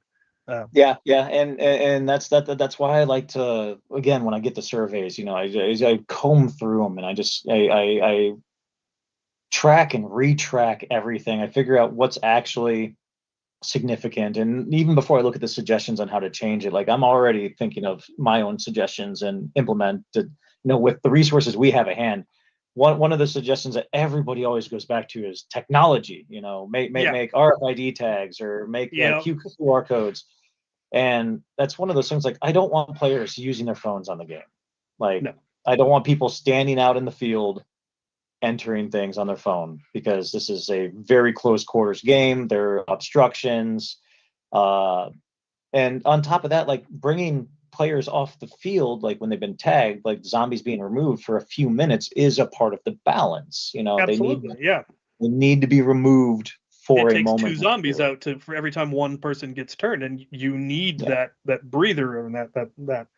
And the other, I had the same, the thoughts go through my head of things like RFID tags, because Ragnar Oktoberfest uses a lot of things that involve RFID tags, but they also have money. And that's the big thing, is the resources. And that's the thing, is buying 200 RFID tags, one for every single player, buying RFID tags from MacGuffins, building the RFID tag reader, the software, all of that costs money. And I don't think people understand how much money. Yes, if you could get it implemented, you'd be able to use it for a long time and many events, and it'd be great. But that doesn't help you with the upfront capital to build that system. All right. Correct. It's funny how you two went, like, it's almost like we've scripted this, because you guys are just, again, playing into something that the World Foam Alliance actually hopes to establish, which is ways of helping to fund offset costs like this for bigger events. It's through sponsorships and everything else. Like, I know both you touched upon the same thing about having enough staff, and having enough money. And it's maybe even getting sponsorships. But sponsorships where it's not like suddenly this is Dart Zone Mall Madness, or suddenly this is Joe's Barber Shops, whatever it is. But providing the ability where you can then get money, and then you can actually maybe pay for people and help offset your costs, or different venues to help grow your business. So the World Foam Alliance, that is part of also in our mandate, is, again, not for us to walk in and say, hey, you guys did great. Mine. No. These are some of the tools we can use. This will probably help it, because, everything you guys tackle, again, once you have money, everything is easy. But it's getting to the point that's money. But one other thing I wanted to touch upon is, Kyle, you got to look at this interview, go back through it, and cut bits and pieces of how you describe what you do for it, because, dude, that right there is money. You're in terms of, you can tell in a person when they talk about what they do, the amount of work you put into it, what you analyze, what you expect, man. I'm sold already, and I don't care if you're charging $150 a ticket, I'm buying one, because you're not just doing a dog and pony show. You're not just, whatever. This is clearly something you love doing, and many people love doing it. As an example, I haven't seen Captain Xavier this giddy in a while, so he's loving absolute every minute of it. So your work is appreciated, and it's truly paying off well, brother. And our hobby is full of it, and you're a great example of it, where it's, you're doing this because you love doing it, and you're putting everything into it, and it's appreciated. And I just hope that it just keeps on growing the way it is. And again, hoping there are ways that we can help you forward. But like I said, take clips of this, make shorts of it, and you don't have to show them all. Just the way you're describing it should be enough for advertising. There, you see marketing right there, marketing. Just a little through clip, and it's like, what is he talking about? I want to go. Wait, what is he talking about? Yeah.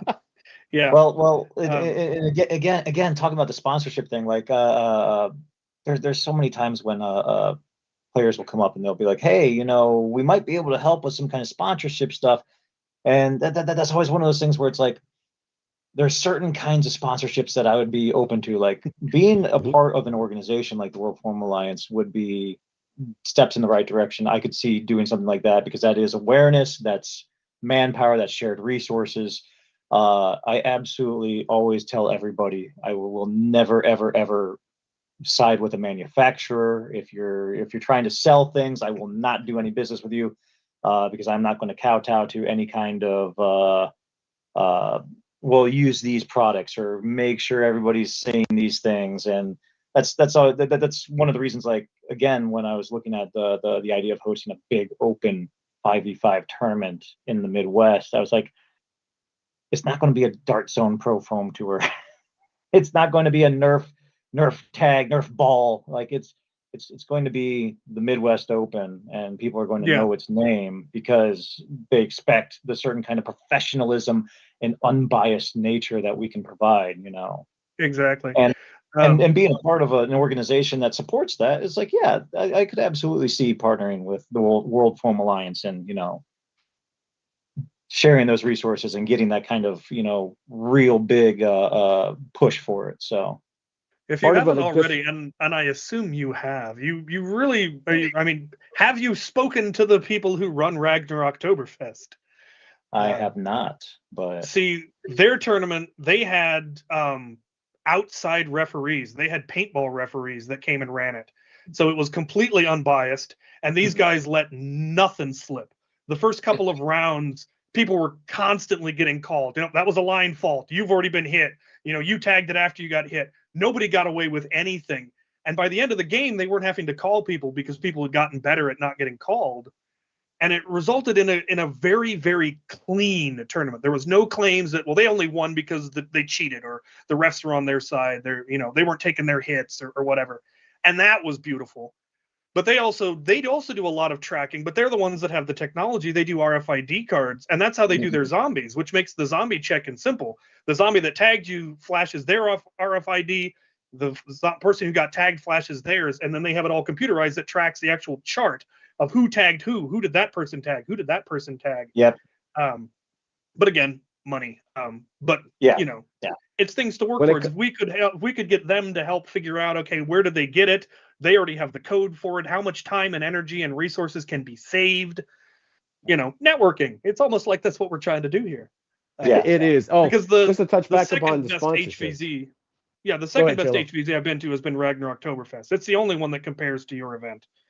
But it really pushes the humans versus humans aspect as compared to yours, which has that as a possibility, but it's not necessary. Well, and again, I like both ways. Yeah, and like I've been trying to tell the players for a long time, just because there can be squad versus squad combat doesn't mean that I need it to happen. A lot of players are constantly saying, "Oh, Kyle's trying to push humans versus human." It's like, no. I'm pushing competition. Which squads can do things faster or better. You don't have to necessarily be in direct conflict to do that.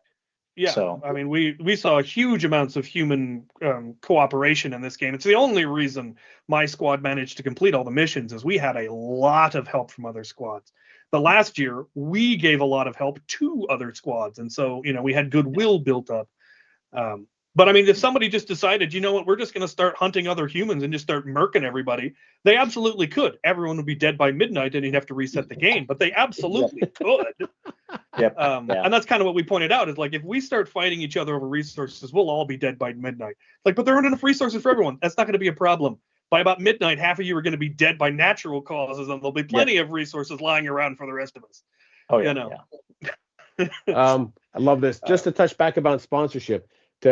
So just so we're clear, we if major corporations are going to throw money at us, I am not going to say no. However, here's the stipulation: it is still going to. This is Al the Geek's basement. All right. If you want to throw money at me, great. It is still Al the Geek's basement. Sponsors: Nerf, Dart Zone, Joe's Laundry, Frank's thing. So if you in terms of that, I feel like, as long as you're going to stay true to your word and your guns, and I get that, but I think it doesn't mean you have to say no to the big vendors. It's just setting the guidelines. I'll take your money, but I'm not doing any of these things. And part of it is also our goal is that when you have the product or the company that everybody wants to be with, you can call all the shots. Whereas if you're the one needing money and you're asking for it, that's when you're like cowpowing. It's like, all right, yeah, just tell me what I need to do. So yeah, we will not say no to big money. The difference is that it's still going to be our name. You're just the one that gave us money. So just some clarification to misunderstanding. Yeah. I really want to see the competitive world grow, because you're talking about doing a tournament. World Foam Alliance wants to do tournament. There was Foam Pro Tour. There was the Dart Zone Pro Tour. There was the Blaster Tag Association tournament at Ragnarok Oktoberfest. There was the Maryland Mayhem had their own tournament. Pennsylvania Survival Fest had their tournament. And currently they're all different. They're all playing different game styles. They all have different rules. They all have different, all of that. And I love that. I love that it's not standardized. And I don't want it to be standardized. I love the idea that every tournament you go to is going to be slightly different. And some games, some players are going to be, their loadouts will be optimized for this, but not for that. Some play styles will work well at this and not at that. There was talk for the World Foam Alliance tournament, every round being a different game type. Yep. That's actually something we were considering for open. We're doing King of the Hill for round 1. Round 2, we're doing Ion Rush. Round 3, it's Capture the Flag. Because variety is the spice of life. And but I would love it if teams could eventually get sponsors. So Nerf sends a team to the tournament. Dart Zone sends a team to the tournament. Monster sends a team to the tournament, because the travel costs for that would incur to a company like Nerf. It's pocket change to send 5 guys on an airplane somewhere. It's not pocket change for most of us to get on an airplane to go somewhere. Right. And so those are the kind of things that I'd love to see sponsored. And sure, you might have to put a Nerf patch on. You might only be able to do Nerf blasters or whatever. But it would allow more people to get into it and be able to play it, and allow us to be able to get better venues, get better equipment, make the game better. And as long as we're still ultimately running the tournaments, then we're not, we're not getting steamrolled, right? Yeah, we're not going to get it steamrolled. We're not going to, we've seen what happened, with darts, various things that have happened where like, that didn't work out because, there were agendas involved, and there needed to be. They were business choices, but it's just things we have to protect ourselves against. And that's another thing that the World Foam Alliance, basically we're unionizing the Nerf hobby, and it allows us more strength. It allows us more clout. It gives us bargaining power. It gives us all of that. So, and are there any callers? Do we have any callers? Wait, no. Go ahead, Kyle. Finish your thought. Sorry, go ahead. I want to say this here and let it be marked that part of the idea of me wanting to do this big open Midwest tournament, and piggybacking off of what you were saying with the fact that there's a blaster tag tournament that happens at Ragnarok, obviously Maryland Mayhem, and I know there's Blast down in Florida and a few other leagues that are going. The idea of doing this tournament is not to be the cure-all end-all tournament. I don't want that. I'm thinking of more of how racing organizations are set up, where every year, every season, there is a circuit of tournaments. Yes. And you take your team to these different tournaments for standing and ranking up the ladder. And throughout the entire season, you earn points for your standings in each tournament with all their different rule sets and all their different setups and all their different play styles. And then at the end of the year, then we have the teams on top, and we might have a final tournament, that rotates around to all the different organizations or all the different groups. But I would love to see that kind of competitive oversight where everybody wants to have their 5v5 travel team, from their club or their organization, and they make the circuit. They represent their club, their play styles, their groups, and they try to fight for their point on their ladder in the competitive scene. And everybody loves it so much that they do it year after year after year, as the tournaments grow, as the player base grows, as the clubs grow, and everybody's going to benefit from it. And that's what I want to be a part of, And you've once again perfectly segued into something that the World Foam Alliance has on its list of things to do, right to the point of we want to track the stats of those. So you have a team and your stats get tracked. They placed this at RAG. They placed this at Survival Fest, this at Mayhem, this at Midwest Open, this at, and same thing for HVZs. They've been to this many HVZs. There's all kinds of stats that could be tracked. And yes, that's exactly what we're wanting. Is we're wanting it not to be this is the tournament or this is the organization that runs it. It's this is we're hoping to help track the people that are traveling to all these different events and help these events run a little bit better. Help, the team at RAG. Okay, what technology do they have that we could get to other groups that would allow them to run their events smoother? What innovations do they have? What code do they have? What knowledge do they have? Can we share this to make it so we're not all having to invent the wheel over and over and over again to get our competitive leagues up and running? We'll host the championship series and move it around. We're talking about that. That's also why, ladies and gentlemen, register Join the World Foam Alliance. Join the World Foam Alliance. Share, likes, make it bigger. Let people know who we are. The bigger we get, the better it helps all of us. Also, on the same token, don't forget Blaster giveaway. I will be giving away a custom painted Dart Zone Outlaw. You pick the color. Don't forget to put in the phrase.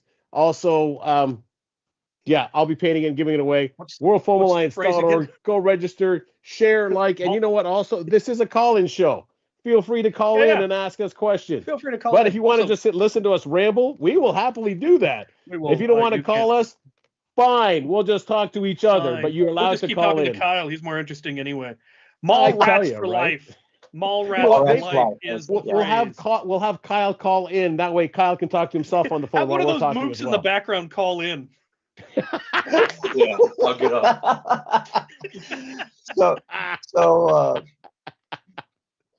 I know one of the things that you guys brought up as a possible topic of discussion was talking about the development of the game, and obviously I talked about the evolution of the venue and the growth of it, but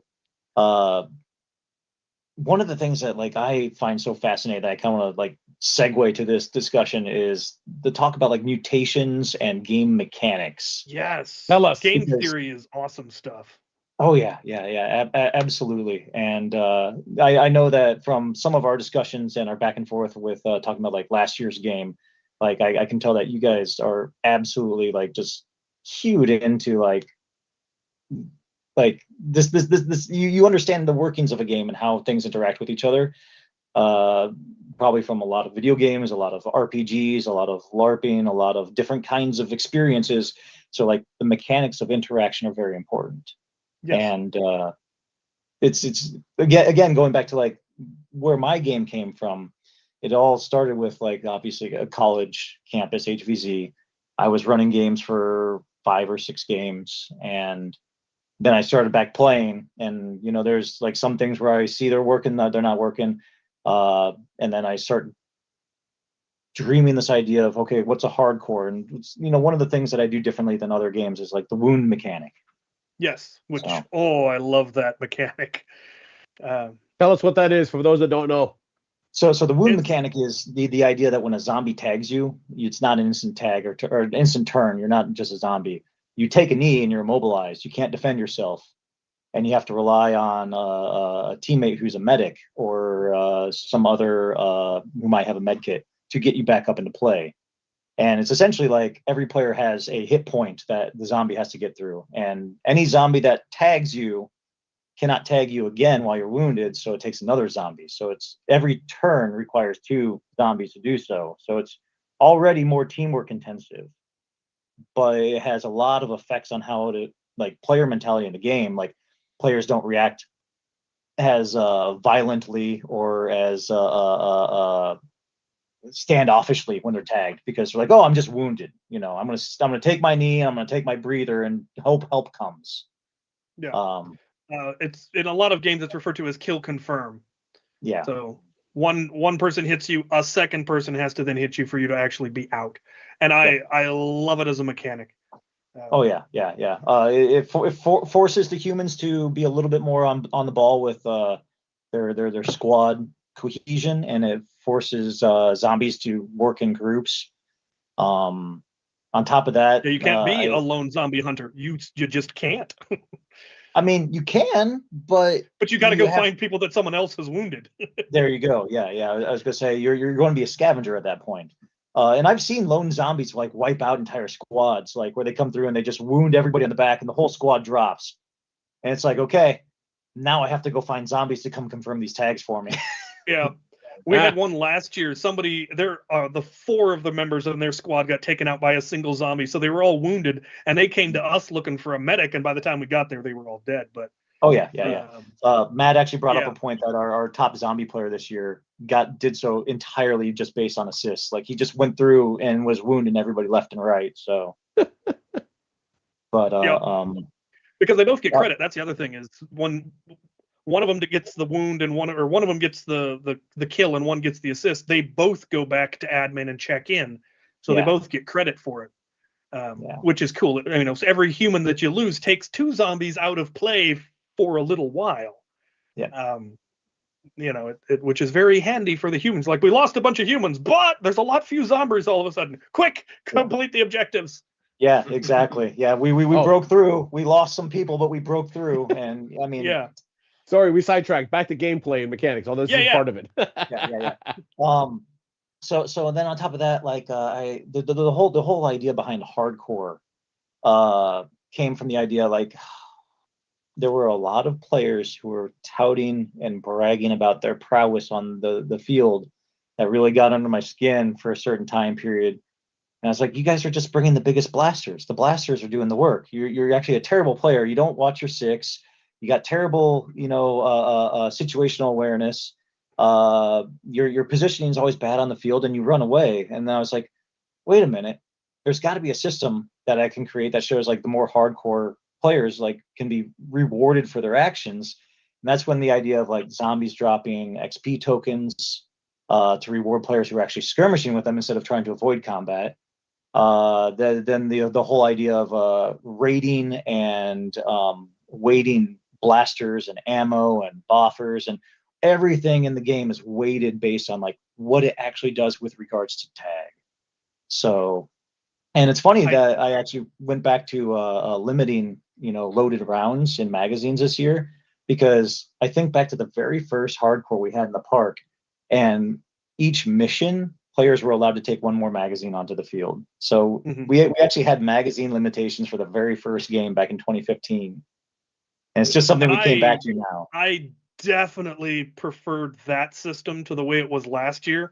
Last year, trying to work out, like, okay, my vest counts for a level, my mag pouch counts for so many levels, my dump pouch, and now it was just, how many magazines can I carry at a time? That's much simpler, but still extremely limiting. You're like, okay, I got 25 rounds in my FDL3. I can go through 22 rounds. I can go through 22 rounds in a big hurry with this thing. I have to be careful, make my shots count. I have to take, when there's a lull, okay, I'm topping off from my dump pouch. It was much simpler but still was very, very limiting. I couldn't get my proton pack into play until I was level 14.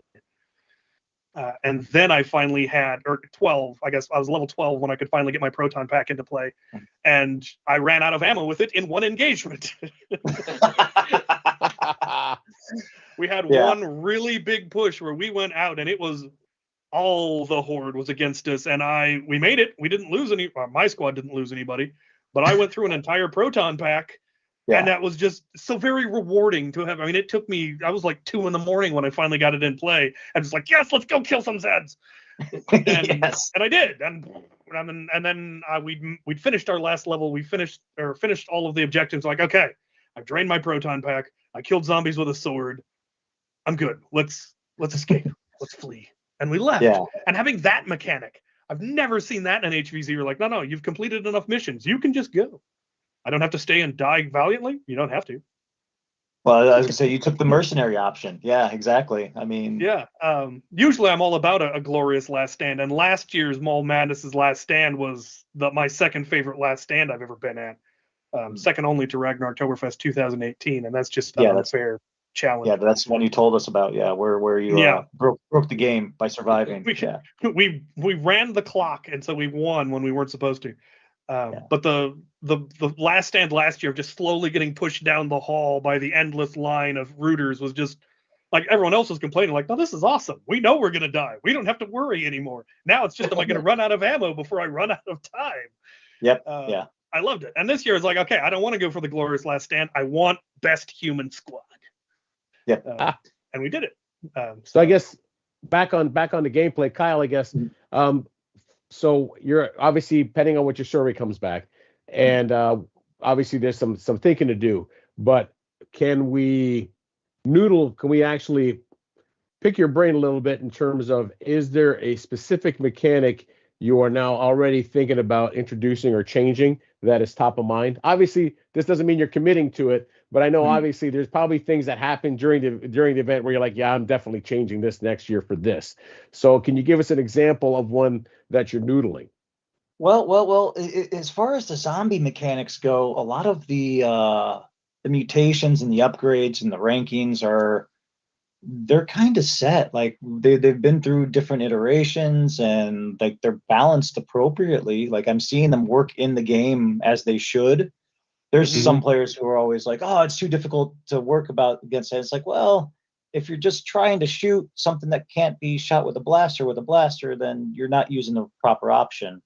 Yeah, you know? I like that pretty much everything has a counter. It's like, the rooters are tough, but if you can get to them with a melee, then you're good. You're like, yeah, but how do you get close to a melee against something that you can't shoot? And you're like, well, you get a medic to cover you. I'm like, yep. There's and it takes strategy, it takes combination, it takes teamwork, but there's always a counter, which was, I think, the beef that people had with the scouts was there wasn't a good counter. And a lot of that, like you said, like I knew scouts that got taken out because they were actively trying to do stuff instead of just staying immortal, and they got too cocky. That was my misjudgment, is I wasn't expecting people to have fun doing this the entire time. So some people just want to survive, and so if this means that they can never be tagged, they will do this all night. Like my arms would get tired in 3 minutes. Like, oh, just kill me, I'm an old man. and like I said, like just putting a burster, just the range melee vulnerability, like that's a very simple and elegant solution, and now it's no longer a problem. Because the rooters were vulnerable to melee, the scouts are vulnerable to range. Yep. Range. It's beautiful symmetry. It solves it elegantly. I love it. Yeah. Yeah. By the way, this is a good shoulder workout. Oh yeah, it really is. There was a couple people on the Discord server saying that, oh my God, my shoulders burn. And it's like, well, yeah, because you were sitting there out of play for too long. That's what you get for being a chicken. But cowards get sore shoulders. So that's one thing that, like I said, is a simple fix. I thought about that. It took a couple days to kind of come to that idea. That's one of the perks about being a package carrier, is that like I can drive around all day just thinking about things and just thinking. Yeah. And professional painter. I know sometimes I'll sit there painting and thinking, and I get it. Anyways, keep going. One of the downsides of only hosting the event once a year is you don't get as much play testing as you might like. Yeah. With like UMBC, they play 2 games of HVZ a week, an hour-long game every week. Now it's relatively small. It's a 1-hour game. They've got it really dialed in, but that means they can play test stuff constantly. Oh, I mean, what works and what doesn't work, and what should we try? We do some HVZ at our open plays. We'll play about an hour of HVZ once a month as well, at the Frag open play days. So, I mean, we do some HVZ stuff, but we don't necessarily always bring the mutations in. And, exactly. I think some of the mutations, I mean, like I said, they're so simplistic in their design that they don't need to change or be rethought. Like, no, I like the variety. I like the ones that because every HVZ I've ever been to has different super zombies. Now in Mall Madness, everybody is a super zombie, and that's unusual, but that's what makes it hardcore. But what is especially hardcore about it is the mutations get more powerful as the zombies get more tags. And that is awesome, because usually the zombies, like, you're a zombie now, you're just going to get shot in the face for the next 4 hours. Come to grips with this. Now, no, you are going to become badass as this night goes on, and it's going to be awesome. And it just makes it that much better that everyone gets to continue to be really cool and have a lot of fun, and I like that. So to double back to what you were saying, as far as like things I'm mulling around in my head and picking around in the noodle.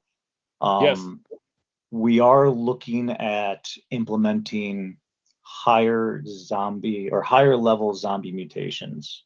And the way it's going to work is, one thing that players have always kind of like asked is like, oh, are mutations like a la carte? Can I take up to my raid? And it's like, no, you have to stick on a path, or you can jump paths, but you don't get to mix.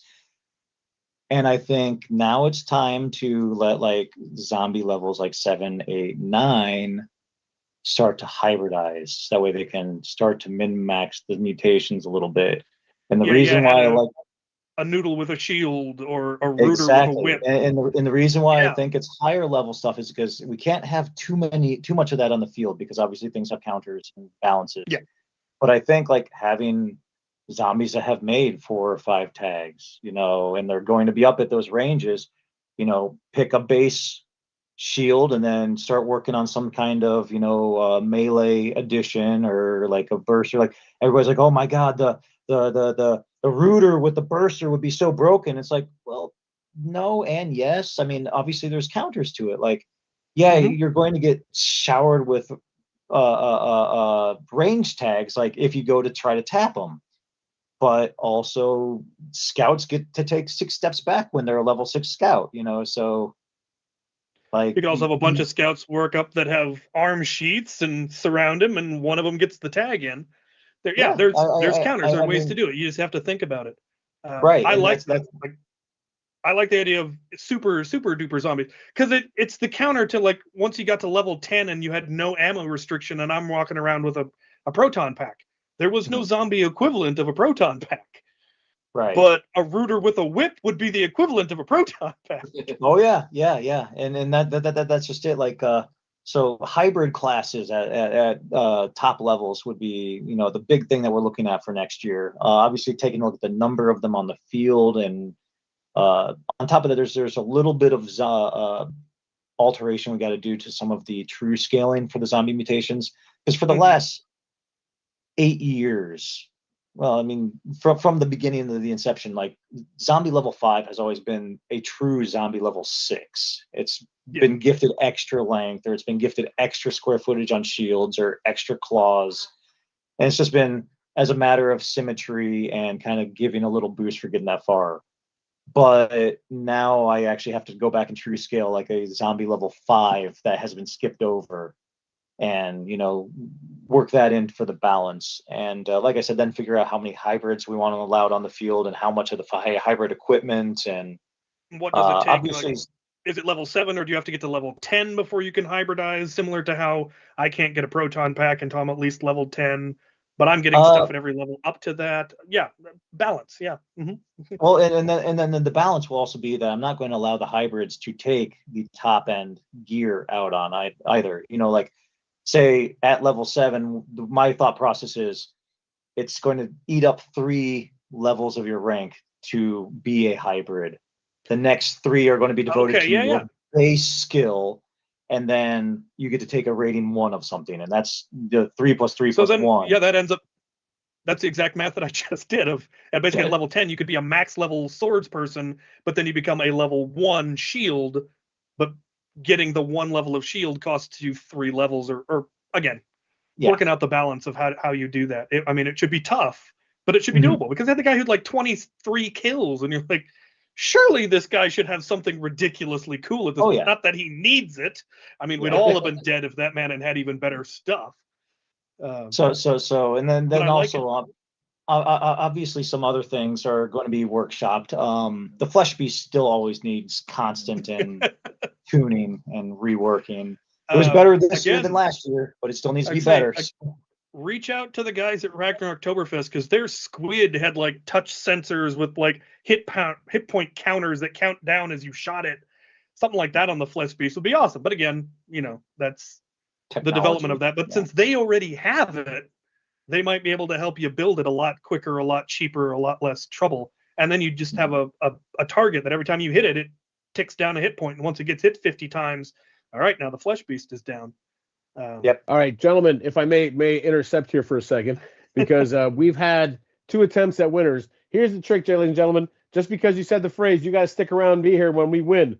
When we roll, if you're not here, you got to be here to collect. We ain't hunting you down. You got to be here to collect. So we've had 2 attempts, and 2 attempts have not worked. So you know what? We're going to switch this up. Here is the new phrase. Are you ready? Because you're going to roll the phrase now. It's going to be about 3 minutes, and then we pick a winner. And the new phrase is now, I'm still here. Post the phrase, I'm still here. Like it. Post it now. The countdown is happening. You know what? 3-minute let's get a 3-minute countdown, just like on a call. 3-minute countdown. I'm still here. You got 3 minutes, or unless me and you decide, you know what? I'm done with this. We're giving it away right now. So you better sit there. If you're just listening, hit that keyboard. Hit that keyboard. I'm still here. You will be winning again. Custom blaster like this. Am I making you work for it? Yeah, I am, because I got to make you one, and then I got to ship it to you. So come on. It does need to be grammatically correct. I am still here. It has to be exactly the phrase that they put up there, because they're using obviously an algorithm to choose. So whatever is up there from Foam Alliance. So actually, I'm sorry, it needs to be grammatically incorrect, apparently. Uh-oh. Yeah, copy and paste what was in there, because that's what they'll be using to determine it. So the timer is running. I'm still here. So again, ladies and gentlemen, if you haven't, hit the thumbs up button, hit the like button, subscribe to our YouTube channel, go to worldfoamalliance.org. Don't forget to subscribe to that as well. Tomorrow, the range will be released. Next Wednesday, we actually have Foam Zone with Dart Sweep, and actually he's going to have Zelkos with him. And then that following Thursday is also going to be another episode of me, the Forge. We're going to get into distress painting. Yeah. But more importantly, this Friday, there will be a live stream happening. Times, you got to pay attention. We'll let you know when. But myself and Maritime Foam are flying out. We are crashing the Pacific Northwest. We are going to see Captain Xavier, and he's taking us on a weekend wild tour of people, events. We're going to be seeing Dr. Flux.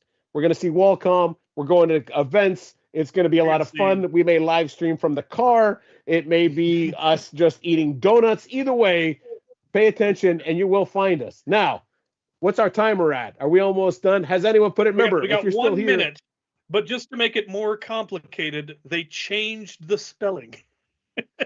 Oh, that's right. Oh, no. Copy and paste it. I'm still here. I'm still here. So there's no apostrophe. There is no apostrophe. There should be an apostrophe. There is no apostrophe. The I is capitalized. It wasn't originally. Now it is. Just copy and paste it. We put it in the chat. Just copy and paste it, and you will win it. This is free giveaway hardcore. You got to be paying attention. It is. Because you know what? I don't care if you're busy. So are we. Pay attention, man. Smash the like button. Don't forget to subscribe. There we go. Now people are getting it right. I was on the toilet. I don't care. Hit the button, man. Too bad. You missed your chance. Done. All right. So now it's a giveaway. And we're going to generate who won and who. Time. All right. Choose a winner. And we're going to actually have still here. And we're going to have Kyle announce it. Kyle, who's our winner? Do you see it, buddy? No, I don't see it. Jaeger collects. That's what I was just called. Jaeger got it. No, he's the one in England, isn't he? He might be. Jaeger, you've won. The one who asked if we would ship internationally wants his one. That figure. Of course that happens, because I called it. I will ship it to you. Jaeger has won. Hooray. Pick a color, Jaeger. Congratulations. There you go. Is here. All right. And remember, the colors is going to be red, white, blue, purple, orange, pink. Pick one of those and let me know. And also make sure that you have some kind of contact information so we can reach out to you. Either message us or have a message in your actual profile so we can actually reach you and talk to you and make sure that I don't have 7 people going, yeah, I'm Jaeger. No, you're not. I'm Jaeger. No, I'm Jaeger. Mail it to P.O. Box 148, Vader, Washington. And he's picked purple. Jaeger, purple it is. And we got to get your address. You don't have to put in this chat, but we'll get it from you. That's awesome. Yeah. All right, gentlemen. Join the World Foam Alliance, you can put an email in there, and then we can guarantee it's you. Exactly. That's the easiest way. Go join the World Foam Alliance. We can find you, and we'll do it that way as well. That's awesome. So we're about running out of time. But anyways, Kyle, any final thoughts in terms of what people should, final thoughts in terms of what you're going to do, what you want us to know, and then also all the socials of how we can reach you. You're on, buddy. Tell us. Okay. Let's see. Final thoughts. Man, just keep playing, guys. Keep innovating and keep sharing what you're doing, because one of the goals that I had with this game a long time ago was to just try to innovate and try to share the innovations with everybody else. And it seems like everybody wants to incorporate these ideas and take them into the games, and I love that. So keep doing that, keep sharing, keep innovating, keep thinking of new ways to do things. That's exactly what we need in this community. As far as socials, we are the Frag Society. You can find us on Facebook at just Frag Society, 2 words. We have a group page as well, Frag Society of St. Charles. That's the county that we're in, around St. Louis. That's the group page. We have a Discord. I don't have the link, but on the Frag Society page on Facebook, you can go ahead and follow the link to Discord. So our community is growing. It's active. People are always talking. So that's good. And like I said, just keep tabs, because obviously this will be happening again next year. So it sounds like tickets are going to sell out again a lot sooner. So yeah. I was impressed at how many people said that this year was their first event, like their first HVZ event, their first ever Nerf event.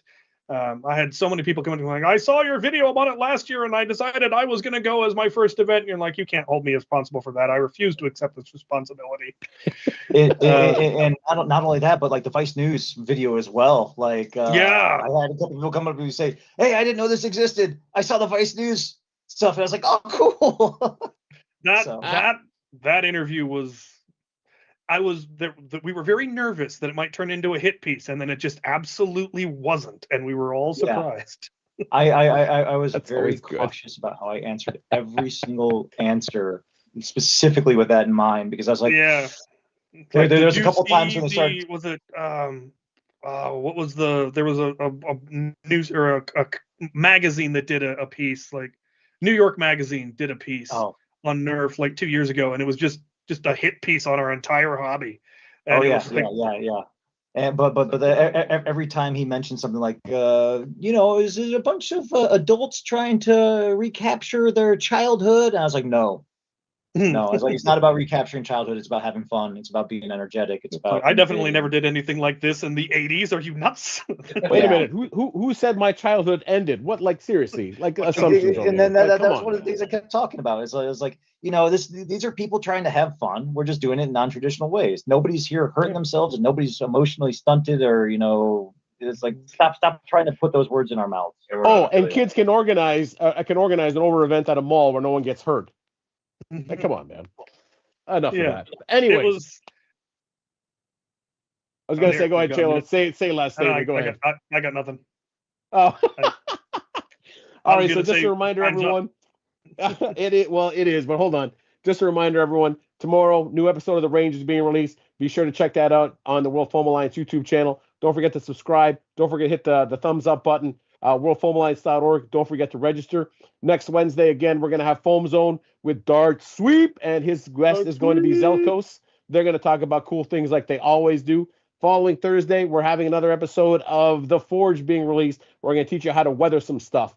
Again, feel free to comment, feel free to share, feel free to like. We just love having everyone here. Also, this weekend, myself and Maritime Foam Anthony, we are heading out to the Pacific Northwest. We're going to go crash Captain Xavier's ranch. We get to see the range in person. We get to do all kinds of fun things. We're going to take a lot of pictures, meet a lot of people. We will be seeing Walcom. We'll be seeing Dr. Flux and everybody else. And if you're in the area and for the different events, come out and see us and say hi. I am bringing stickers and stuff to give away to people, because why not? I got it, so I don't know what else to do with it, so I'll give it away to people.